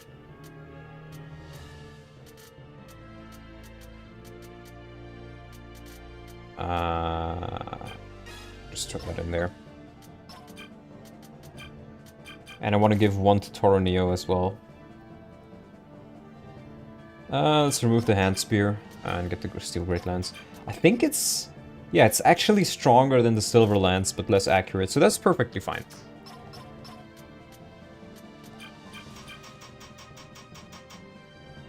I do have a rest staff. It's a restore, right? Yeah.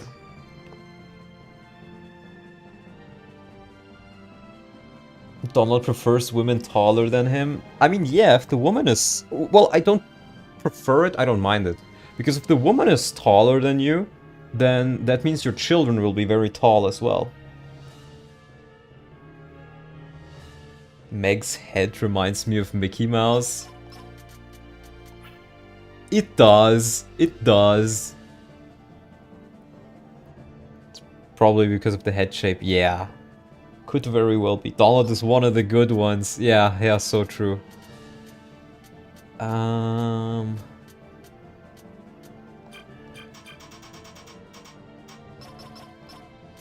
I think this is probably fun.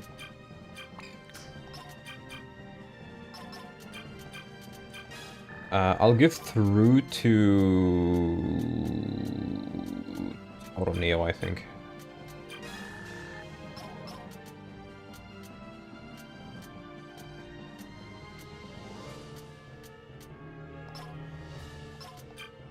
And let's do the supports. Right, your support partner is fucking dead now.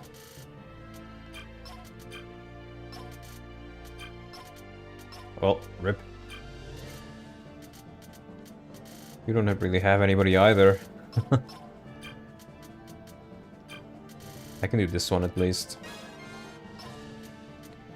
To give her a bit more hit. Yeah.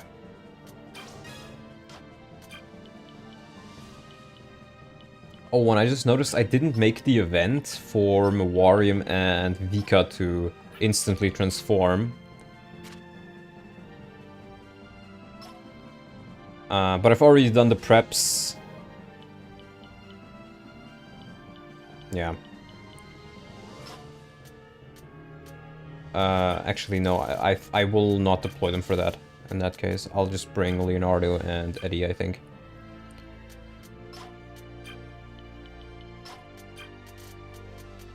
Because I would need to do the entire prep thing all over again.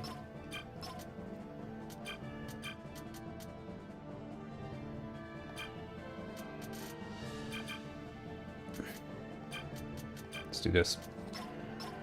Okay, should be good now.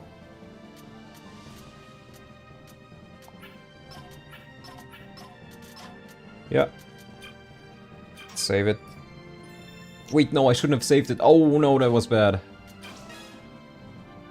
Force of habit. Where's Nike's good friend Adidas? Yes. In theory, genetics can be quite unpredictable. Yes. But, if you both are very tall, the chance that your children are very tall is going to be very, very high.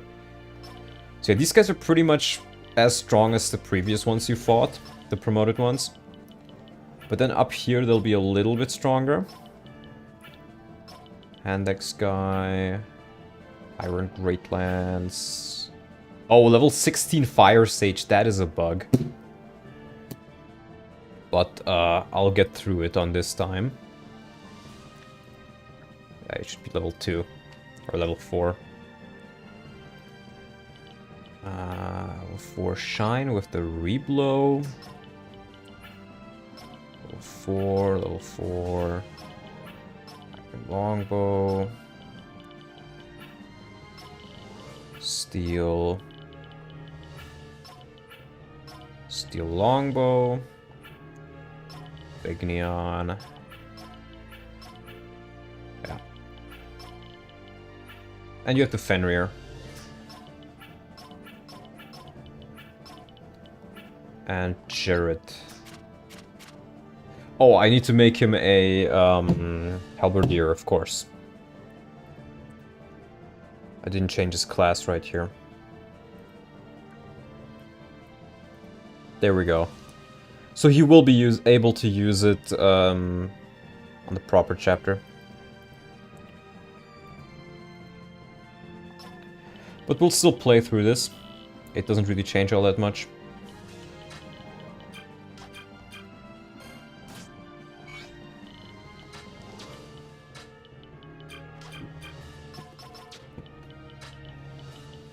I'll put Wait, I can dance, right? Yeah. You're right here, Tormod. Tormod might be a bit too weak, actually. Yeah, I think I should probably revert his stat changes. He might just be a little bit too weak for this now. Compared to somebody like Ilyana, for example.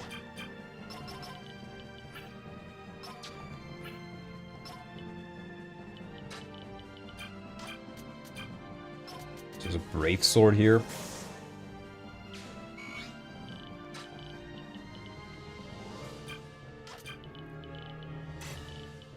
And let's get you in there, and then I can dance right here. After I said that, I recalled China doing a eugenics program to get tall people. They forced tall men and tall women to marry so they'd have tall kids. They did this a few decades ago. Wow, I didn't know that. I find genetics and stuff like that very interesting, so... do you have the name of the program? I may just look that up afterwards. Yeah, I think this is fine. We'll do... Wait, I can use Toronio. I think I want to push through here with Toronio. Auroneo. And I'll just lure this guy in with Eddie.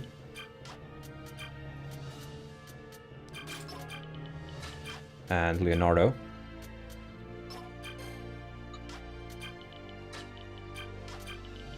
There we go. Oh.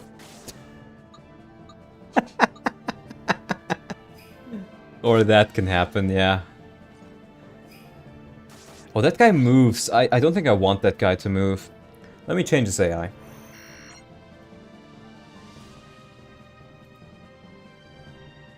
No move, attack 100. No move. Wait, what?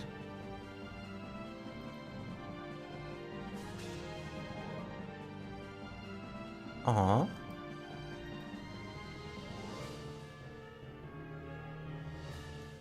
Oh wait, it's normal mode. It's confused. Yeah, okay. I need this guy to have the same AI, so no move, no heal, no move attack.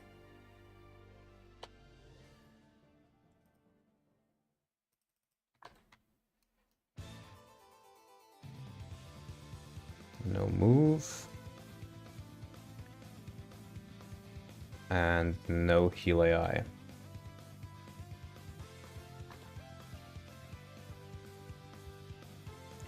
In fact, I should probably move him one up. Okay. I think Eddie has an armor killer, right? Oh, it's just short. Wait, but that works, I can do it with... That works. That means I can do it with Leonardo. He's in range. I can kill. Yeah, perfect. Armor killer, my beloved. They did get tall people. Yeah, makes sense. I mean, many things are genetic in life. Even if some people will deny that. It is a fact.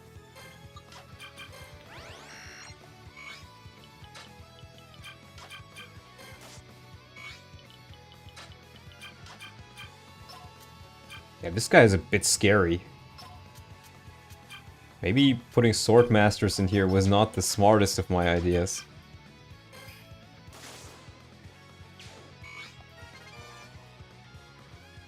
Found an article that touched on that program. The program called Yao Ming, one of China's best basketball players. It didn't name the program. Or created Yao Ming. Oh, okay. I mean, yeah. It makes sense. And if you think about it, people generally already do a little bit of eugenics on their own. What do I mean by that? I mean the fact that if you're looking for a wife or a husband, you have certain traits that you look for, right? Somebody might want somebody who's rich and successful. Somebody may want somebody who's very beautiful, very smart, very independent. And those are all traits that are, in many cases, at least somewhat inheritable. Like, your personality is very inheritable, or not very inheritable, but has a significant amount of heritability.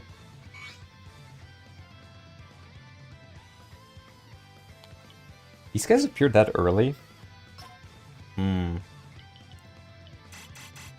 thought they appeared a bit later. Ah, these guys are scary. But I guess this does keep you on your toes. Though I'm not quite happy with this yet. Right, I gave him through. Let's go. Oh no. That was a bad idea. God. Yeah, Tormod definitely needs to get buffed, I feel.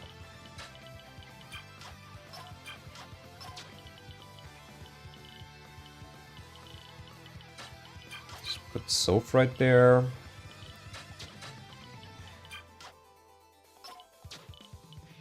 And I think we also gotta rescue Laura from there. Because I'm pretty sure... Yeah, Zahar can definitely not take 3 attacks right there.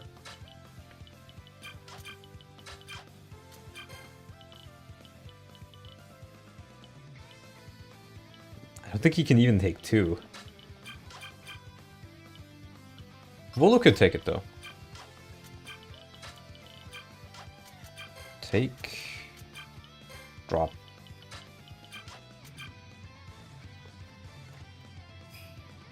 Zhong Xina is pretty tall if you think about it. Yeah, but he's not Chinese. Yao Ming, the guy that makes Shaquille O'Neal look like a normal person. Yeah. Let's go. Resolve Toronio.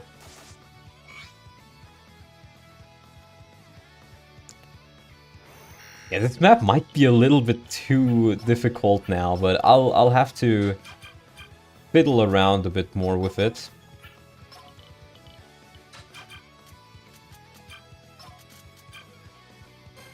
Nice. And X plus vulnerary. Toronio is carrying that whole space right there. This guy doesn't move, right? So I should be able to do a good amount of damage with Tormod right here. I definitely need to make him stronger, I think. I almost want these guys to appear a turn later. I may just do that. I feel like they're a little bit too fast right now.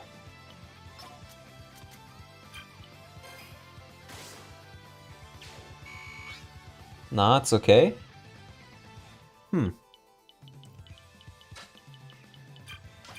We'll see.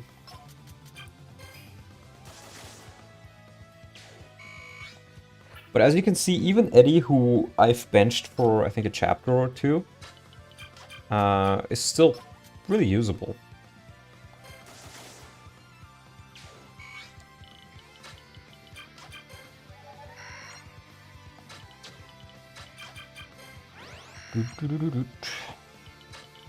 Yeah, I'm feeling hungry, I'm feeling tired, I'm honestly just trying to fill in the last half hour with this gameplay. See if I can beat it in that time and then go and finally eat something. I've eaten 2 bananas earlier. Nice. Did it stop again?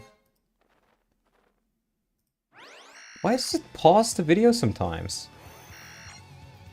It used to do that like every 4 hours back in the day, but I think they increased it. But you can see Toronio's putting in the work. He is no longer a kill all button. but he's still very, very useful. And he does have higher growth rates. I think I gave him plus 20 across the board. And with those, I think he can probably keep up and be just as good as before in the late game, if not even better. Yeah, that Resolved really saved him there, actually. And he barely gets doubled.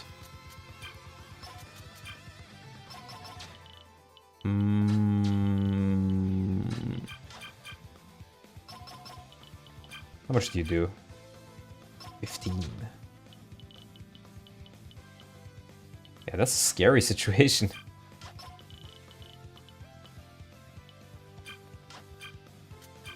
I think I'll try and see if I can't break through with Soph there. And I want to see the sniper bow in all its glory as well. When will Mr. Shibata appear?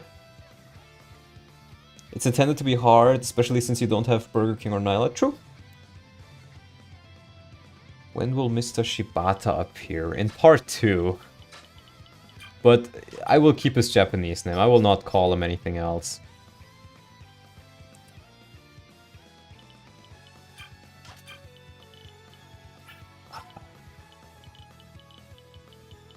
I may get a death with Voluk here, but I also really need to guard these people. Yeah, and Toroneo cannot heal enough here.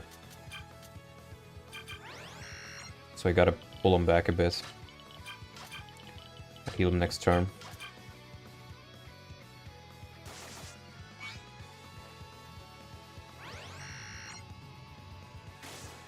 Yep, that's Voluk gone.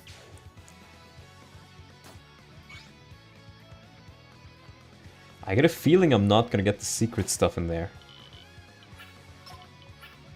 So, oh, MHID Sonic Sword. So true. So fucking true. And it does seem to work. 4 magic plus 10 might. It is effective against flyers as well, as you can see right here. So, it's more of a thing of giving it to the player than it really is to be scary. Because I think... you may actually have some units who take a bit of damage from this. But maybe I should increase their magic stat a little bit.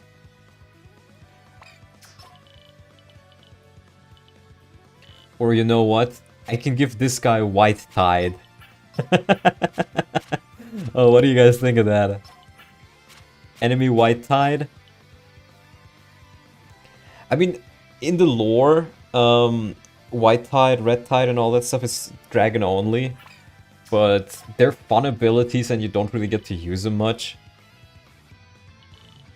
I think it would be funny if the enemies got White Tide. That gave a little bit more magic.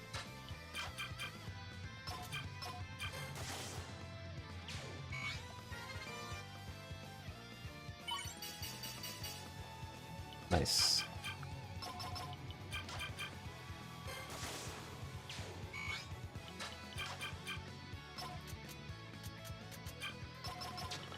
Probably kill him with combined efforts here.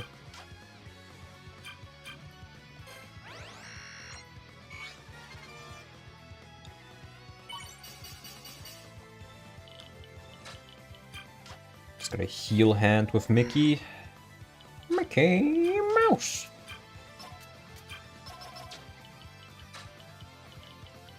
How much damage does he deal to you? Oh, it's a little bit too much. Yeah, I would need to do the killing blow with Toroneo.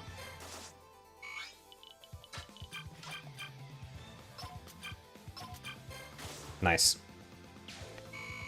But I like the difficulty of this so far. The enemies are more tough, but they're not undefeatable. Yeah, I think you always get the death card there, right? Oh, I didn't get to use the Upletke bow. Rip. Awesome idea. Dictator Xi Jinping is actually pretty tall when you... Oh, rip. When you see him next to Trump or Putin. Rip longbow.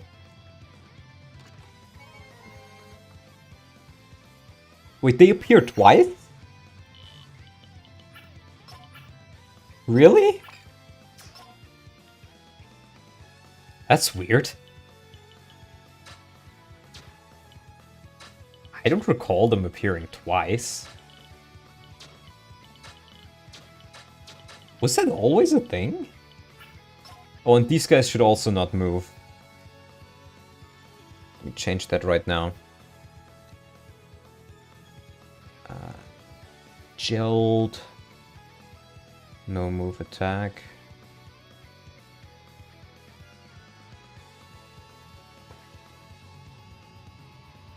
But these guys are a little bit more afraid. So if they are hit, they will try to heal. And I think this guy should be on no move as well, no move attack.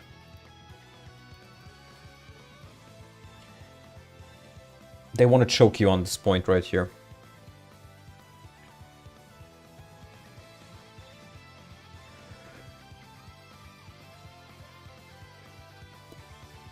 Yeah. Maybe he isn't actually Chinese. Famous Goon Rogue. Radiant Dawn, more like Radiant Sean. Your name is Sean Lot now, get fucked. Oh god. I am Sean Lot now. Hey guys, Sean Lot here. Today I'm gonna Sean the sheep.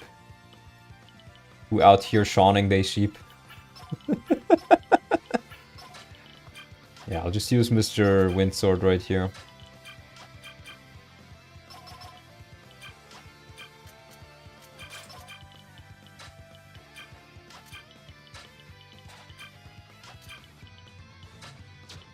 So yeah, still a good amount of bugs in here. But I think I can get them fully worked out. And the general gist of this chapter so far works, I think.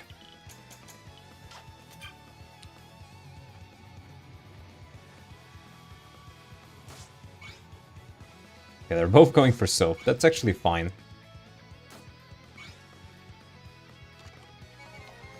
I get a feeling I won't get the treasure on this map. Actually, wait, don't they retreat to this tile right here? I might be able to get it, actually.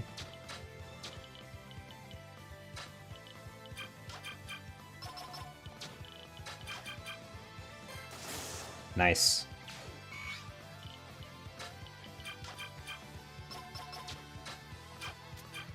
Keep these guys right here with Steel Bow and with Wind Edge. Yeah, still in support range. This can get them some nice experience. So I actually am fine with them appearing twice here. Shamlot, like Sham from the Floparon Saga video game? No, no, fake. I don't like Sham. How good is hacking capability of this game? Can you make totally new hack with story and characters? You cannot change the maps so far. Or like the terrain on the maps. Or, well, no, I think you can change the terrain data on the map, like if it's a wall, if it's a floor. But you cannot make it look different. You cannot change the model of the map, because this map is essentially just a big 3D model.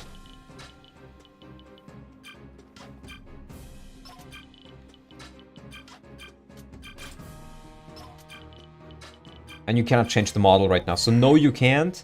But theoretically, I mean, if you just use the same maps, something like a CMU is definitely possible, and you've seen Manx do it. I mean, me and Paterino and a bunch of other people are on the team to make that happen, so...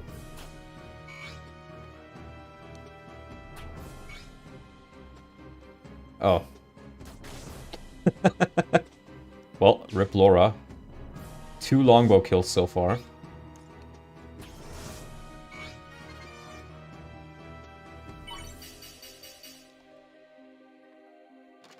I think if I tweak the difficulty just a little bit further, this can be a fun map.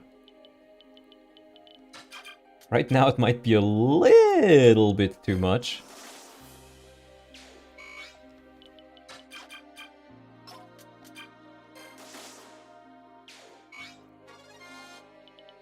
Get the Sonic Sword.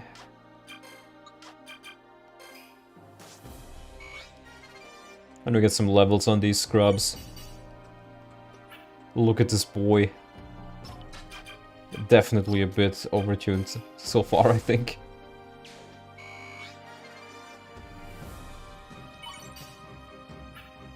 Leonardo growing well as well. Tornio, help! Help me! Please! Oh god.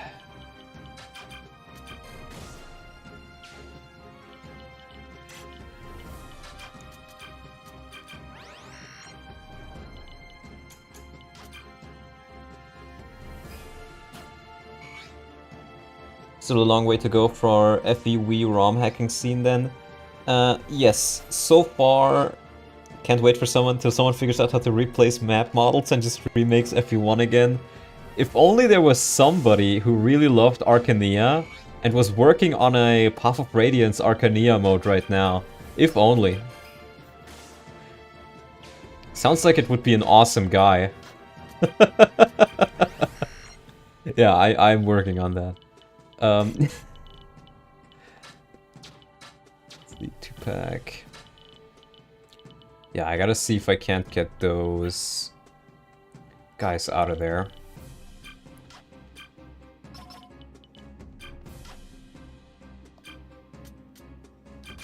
I'll do this.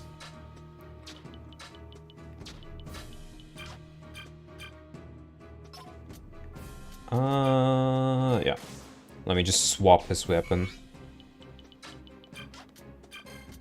to a axe. Heal up again.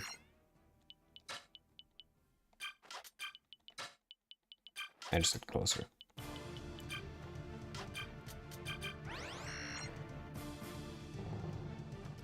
Thank you for explaining the joke. No problem, was I?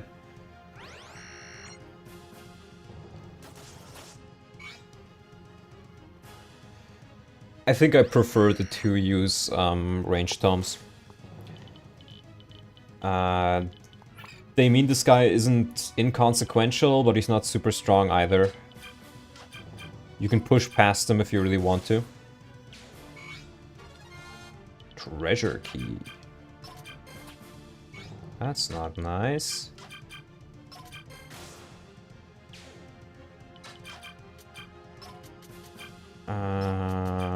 Yeah, he's already poisoned, so I might as well just attack him. You boys get up. Yeah, I think they're gonna try running back now. I do kind of need more inventory space for him. Give me that sonic sword, bro.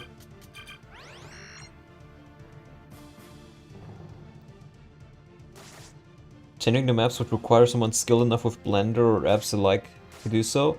I don't think that is the issue. Using it in Blender is not the issue. The issue is the maps and all the models in this game are in a format that is pretty much unknown on the internet. You don't have a program that can use it because it's a model format that Nintendo uses for its internal files. What this means is you pretty much can't edit models because of that. But me and a guy called Renard have been working on trying to get him to work. We looked through the documentation that Nintendo has very, very nicely provided to us, right? And we have figured out what program they were using. We have figured out what plugin they were using for that program. The only thing we really need to do at this point is you need a virtual machine or straight up a machine with Windows XP running on it. You need a very specific version of that program that they used, or that they most likely used. You need the plugin, which I think we have a hold of now, if I recall correctly. And then you can edit them in that program. But, as you can tell, that is not very user-friendly. So after you figure out how the plugin works, you would need to then make a new plugin where that works with stuff like Blender. And only then can you do model editing. But even then, no, that might work. I think that is the big hurdle. And so as you can see, we've made some progress there, but we're not quite there yet.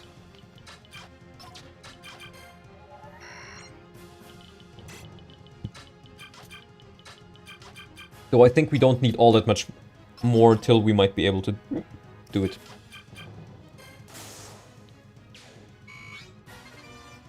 Virtual machine shouldn't be a problem for you. The issue is you also need... what was it? Renard also got the virtual machine working, but there's some kind of issue where it's very difficult on Windows XP virtual machines to...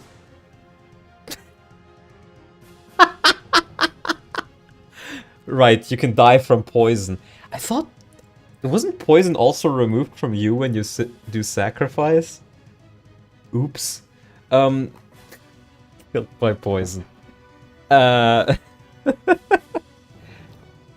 What I was gonna say, it's apparently an issue to trade data between a Windows XP virtual machine and the actual machine.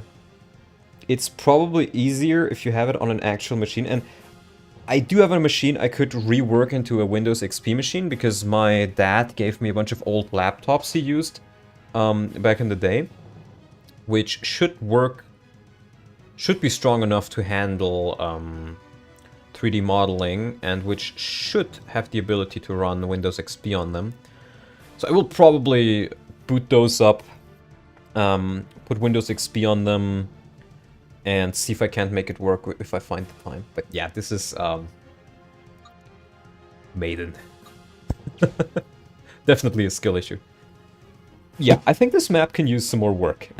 It can use some more work, but the general idea of it, I think is alright so far. Right, so we made some good progress this stream, I think. It's a smaller stream, but I am hungry. And I am eager to watch Davis play. So, he starts at 19, right? It would feel a bit weird if... Yeah, in 10 minutes. It would feel a bit weird if I redirect you guys immediately via the redirect function when it's not done yet. Or when it's not started yet. So what I will do is we'll do a 10-minute Q&A, and I'll just do some miscellaneous work on this stuff. Because I don't want to start another run. Like, we can do some grunt work. We can make Haveti's character. We can maybe do Peleus. Add. Let's put him a bit further up top, because I think the... there was something about playable units needing to be relatively far up top, I think, maybe? Something like this. Let's put him on 81. Right, and let's just copy over the playable data from somebody like Nolan, because he's a similar unit. Nice. 49. Q&A Marduk grinding when? Yeah, I gotta do that, bro. Look, Marduk is so grindy, that's honestly my biggest complaint about it.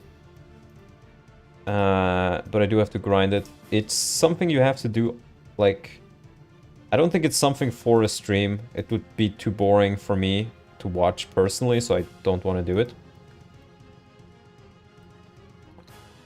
But maybe, we'll see. Maybe I'll do it on Discord.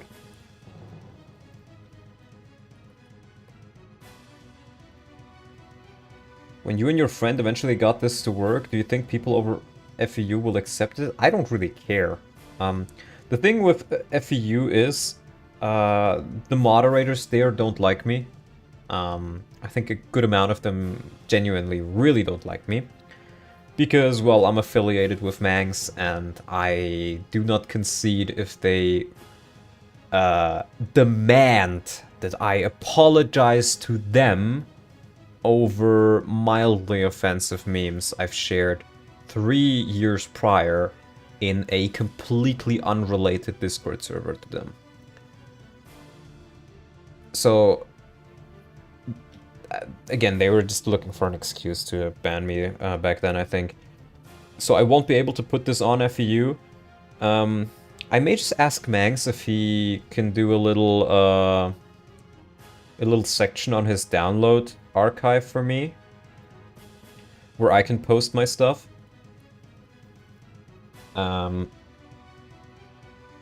Just because, or maybe I'll post this on Game Banana. I think I recall seeing a couple people put their hacks on Game Banana. That might be a place where I can put it, and I can just place a link to it on my server as well, or on the community page. So you'll find ways to play this. Trust me.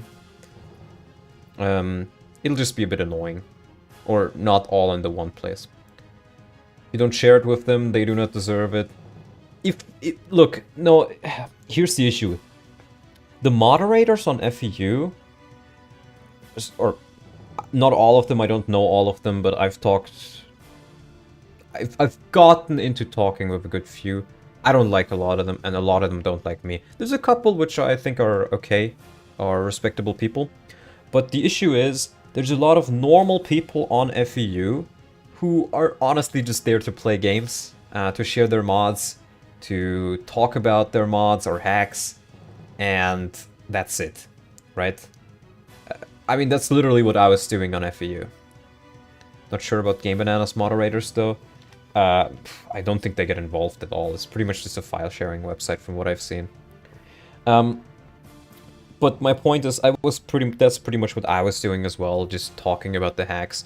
And it's a bit sad for those people, because I think a lot of people who may enjoy this type of rebalance will not see it, because it's not on FEU. But maybe they'll get a hold of it in other ways. So, yeah.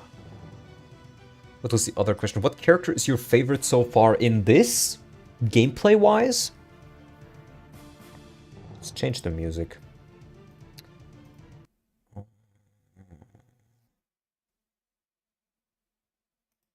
do some Mardic. No, not this one. Let's do Guardian Battle. It's perfectly time-wise. Yeah, good question. Let me bring up the list of characters in... I think Haveti will be very fun. He'll be a meme unit.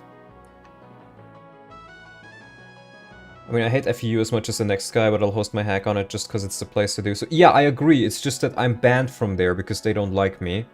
So I can't host it on there.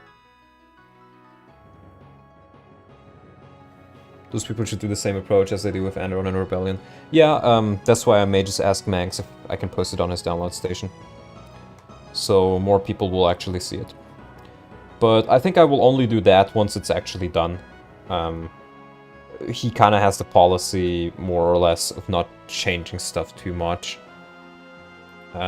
Or like not doing like daily updates or something like that, which I obviously won't do either, but yeah. Favorite character in this? Gameplay-wise, I think Meg is very fun. I like the Bright Blade mechanic I did. Nolan is great, but Nolan is barely changed. Ilyana is a lot more fun than in vanilla. Because, like, just the fact that her weapon rank is a bit higher, and her stats are just a little bit higher, means she goes from a mid unit that takes so much XP away from you on hard mode, for example. With the XP changes, since we have normal mode experience here. The XP she takes from you is not that significant anymore. You can actually give it to her without much of an issue.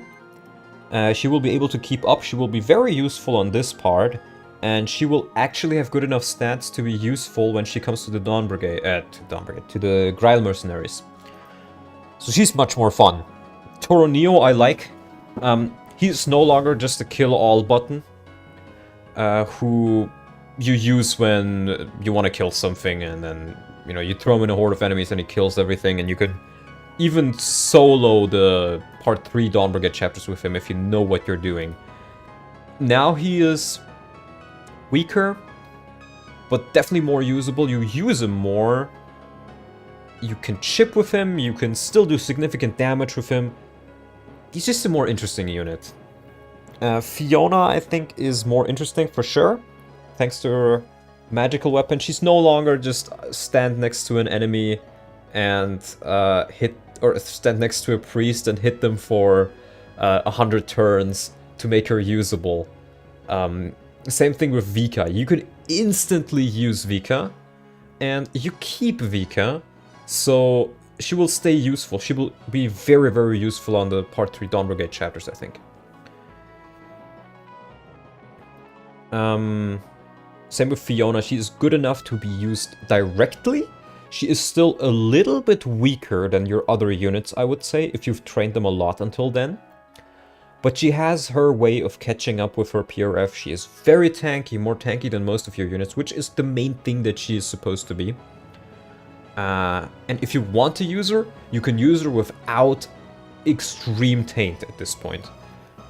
Tormod I'm unhappy with. I made him a bit too weak. I think his stats are probably fine, actually, since I increased the enemy stats.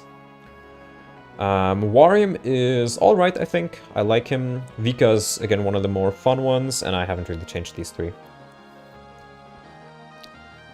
I don't think I will do too much work. Too much more work on part 1. I will just do a couple of fixes. I will add Peleus, I think, and Haveti as playables. And maybe some small balance changes for the characters, or some item drops or whatever. But part 1 is mostly done at this point. Maybe small text changes now.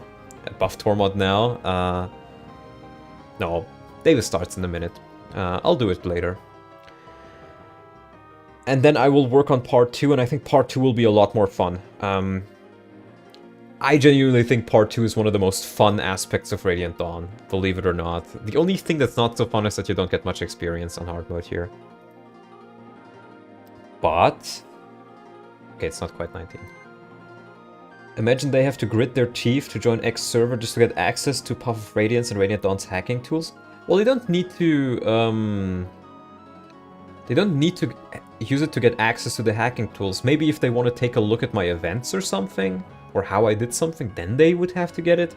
But the hacking tools themselves are available for everybody. And my hack will also be available to everybody who wants to play it, regardless if they like me or Mangs or whoever else.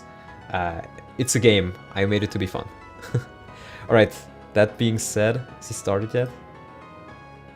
Yes, Davis has started. Okay. I want to thank you all for watching, and you will now be redirected directly to Davis' stream. So, thank you guys for watching, and I'll see you guys next time. Have a good day and a good night.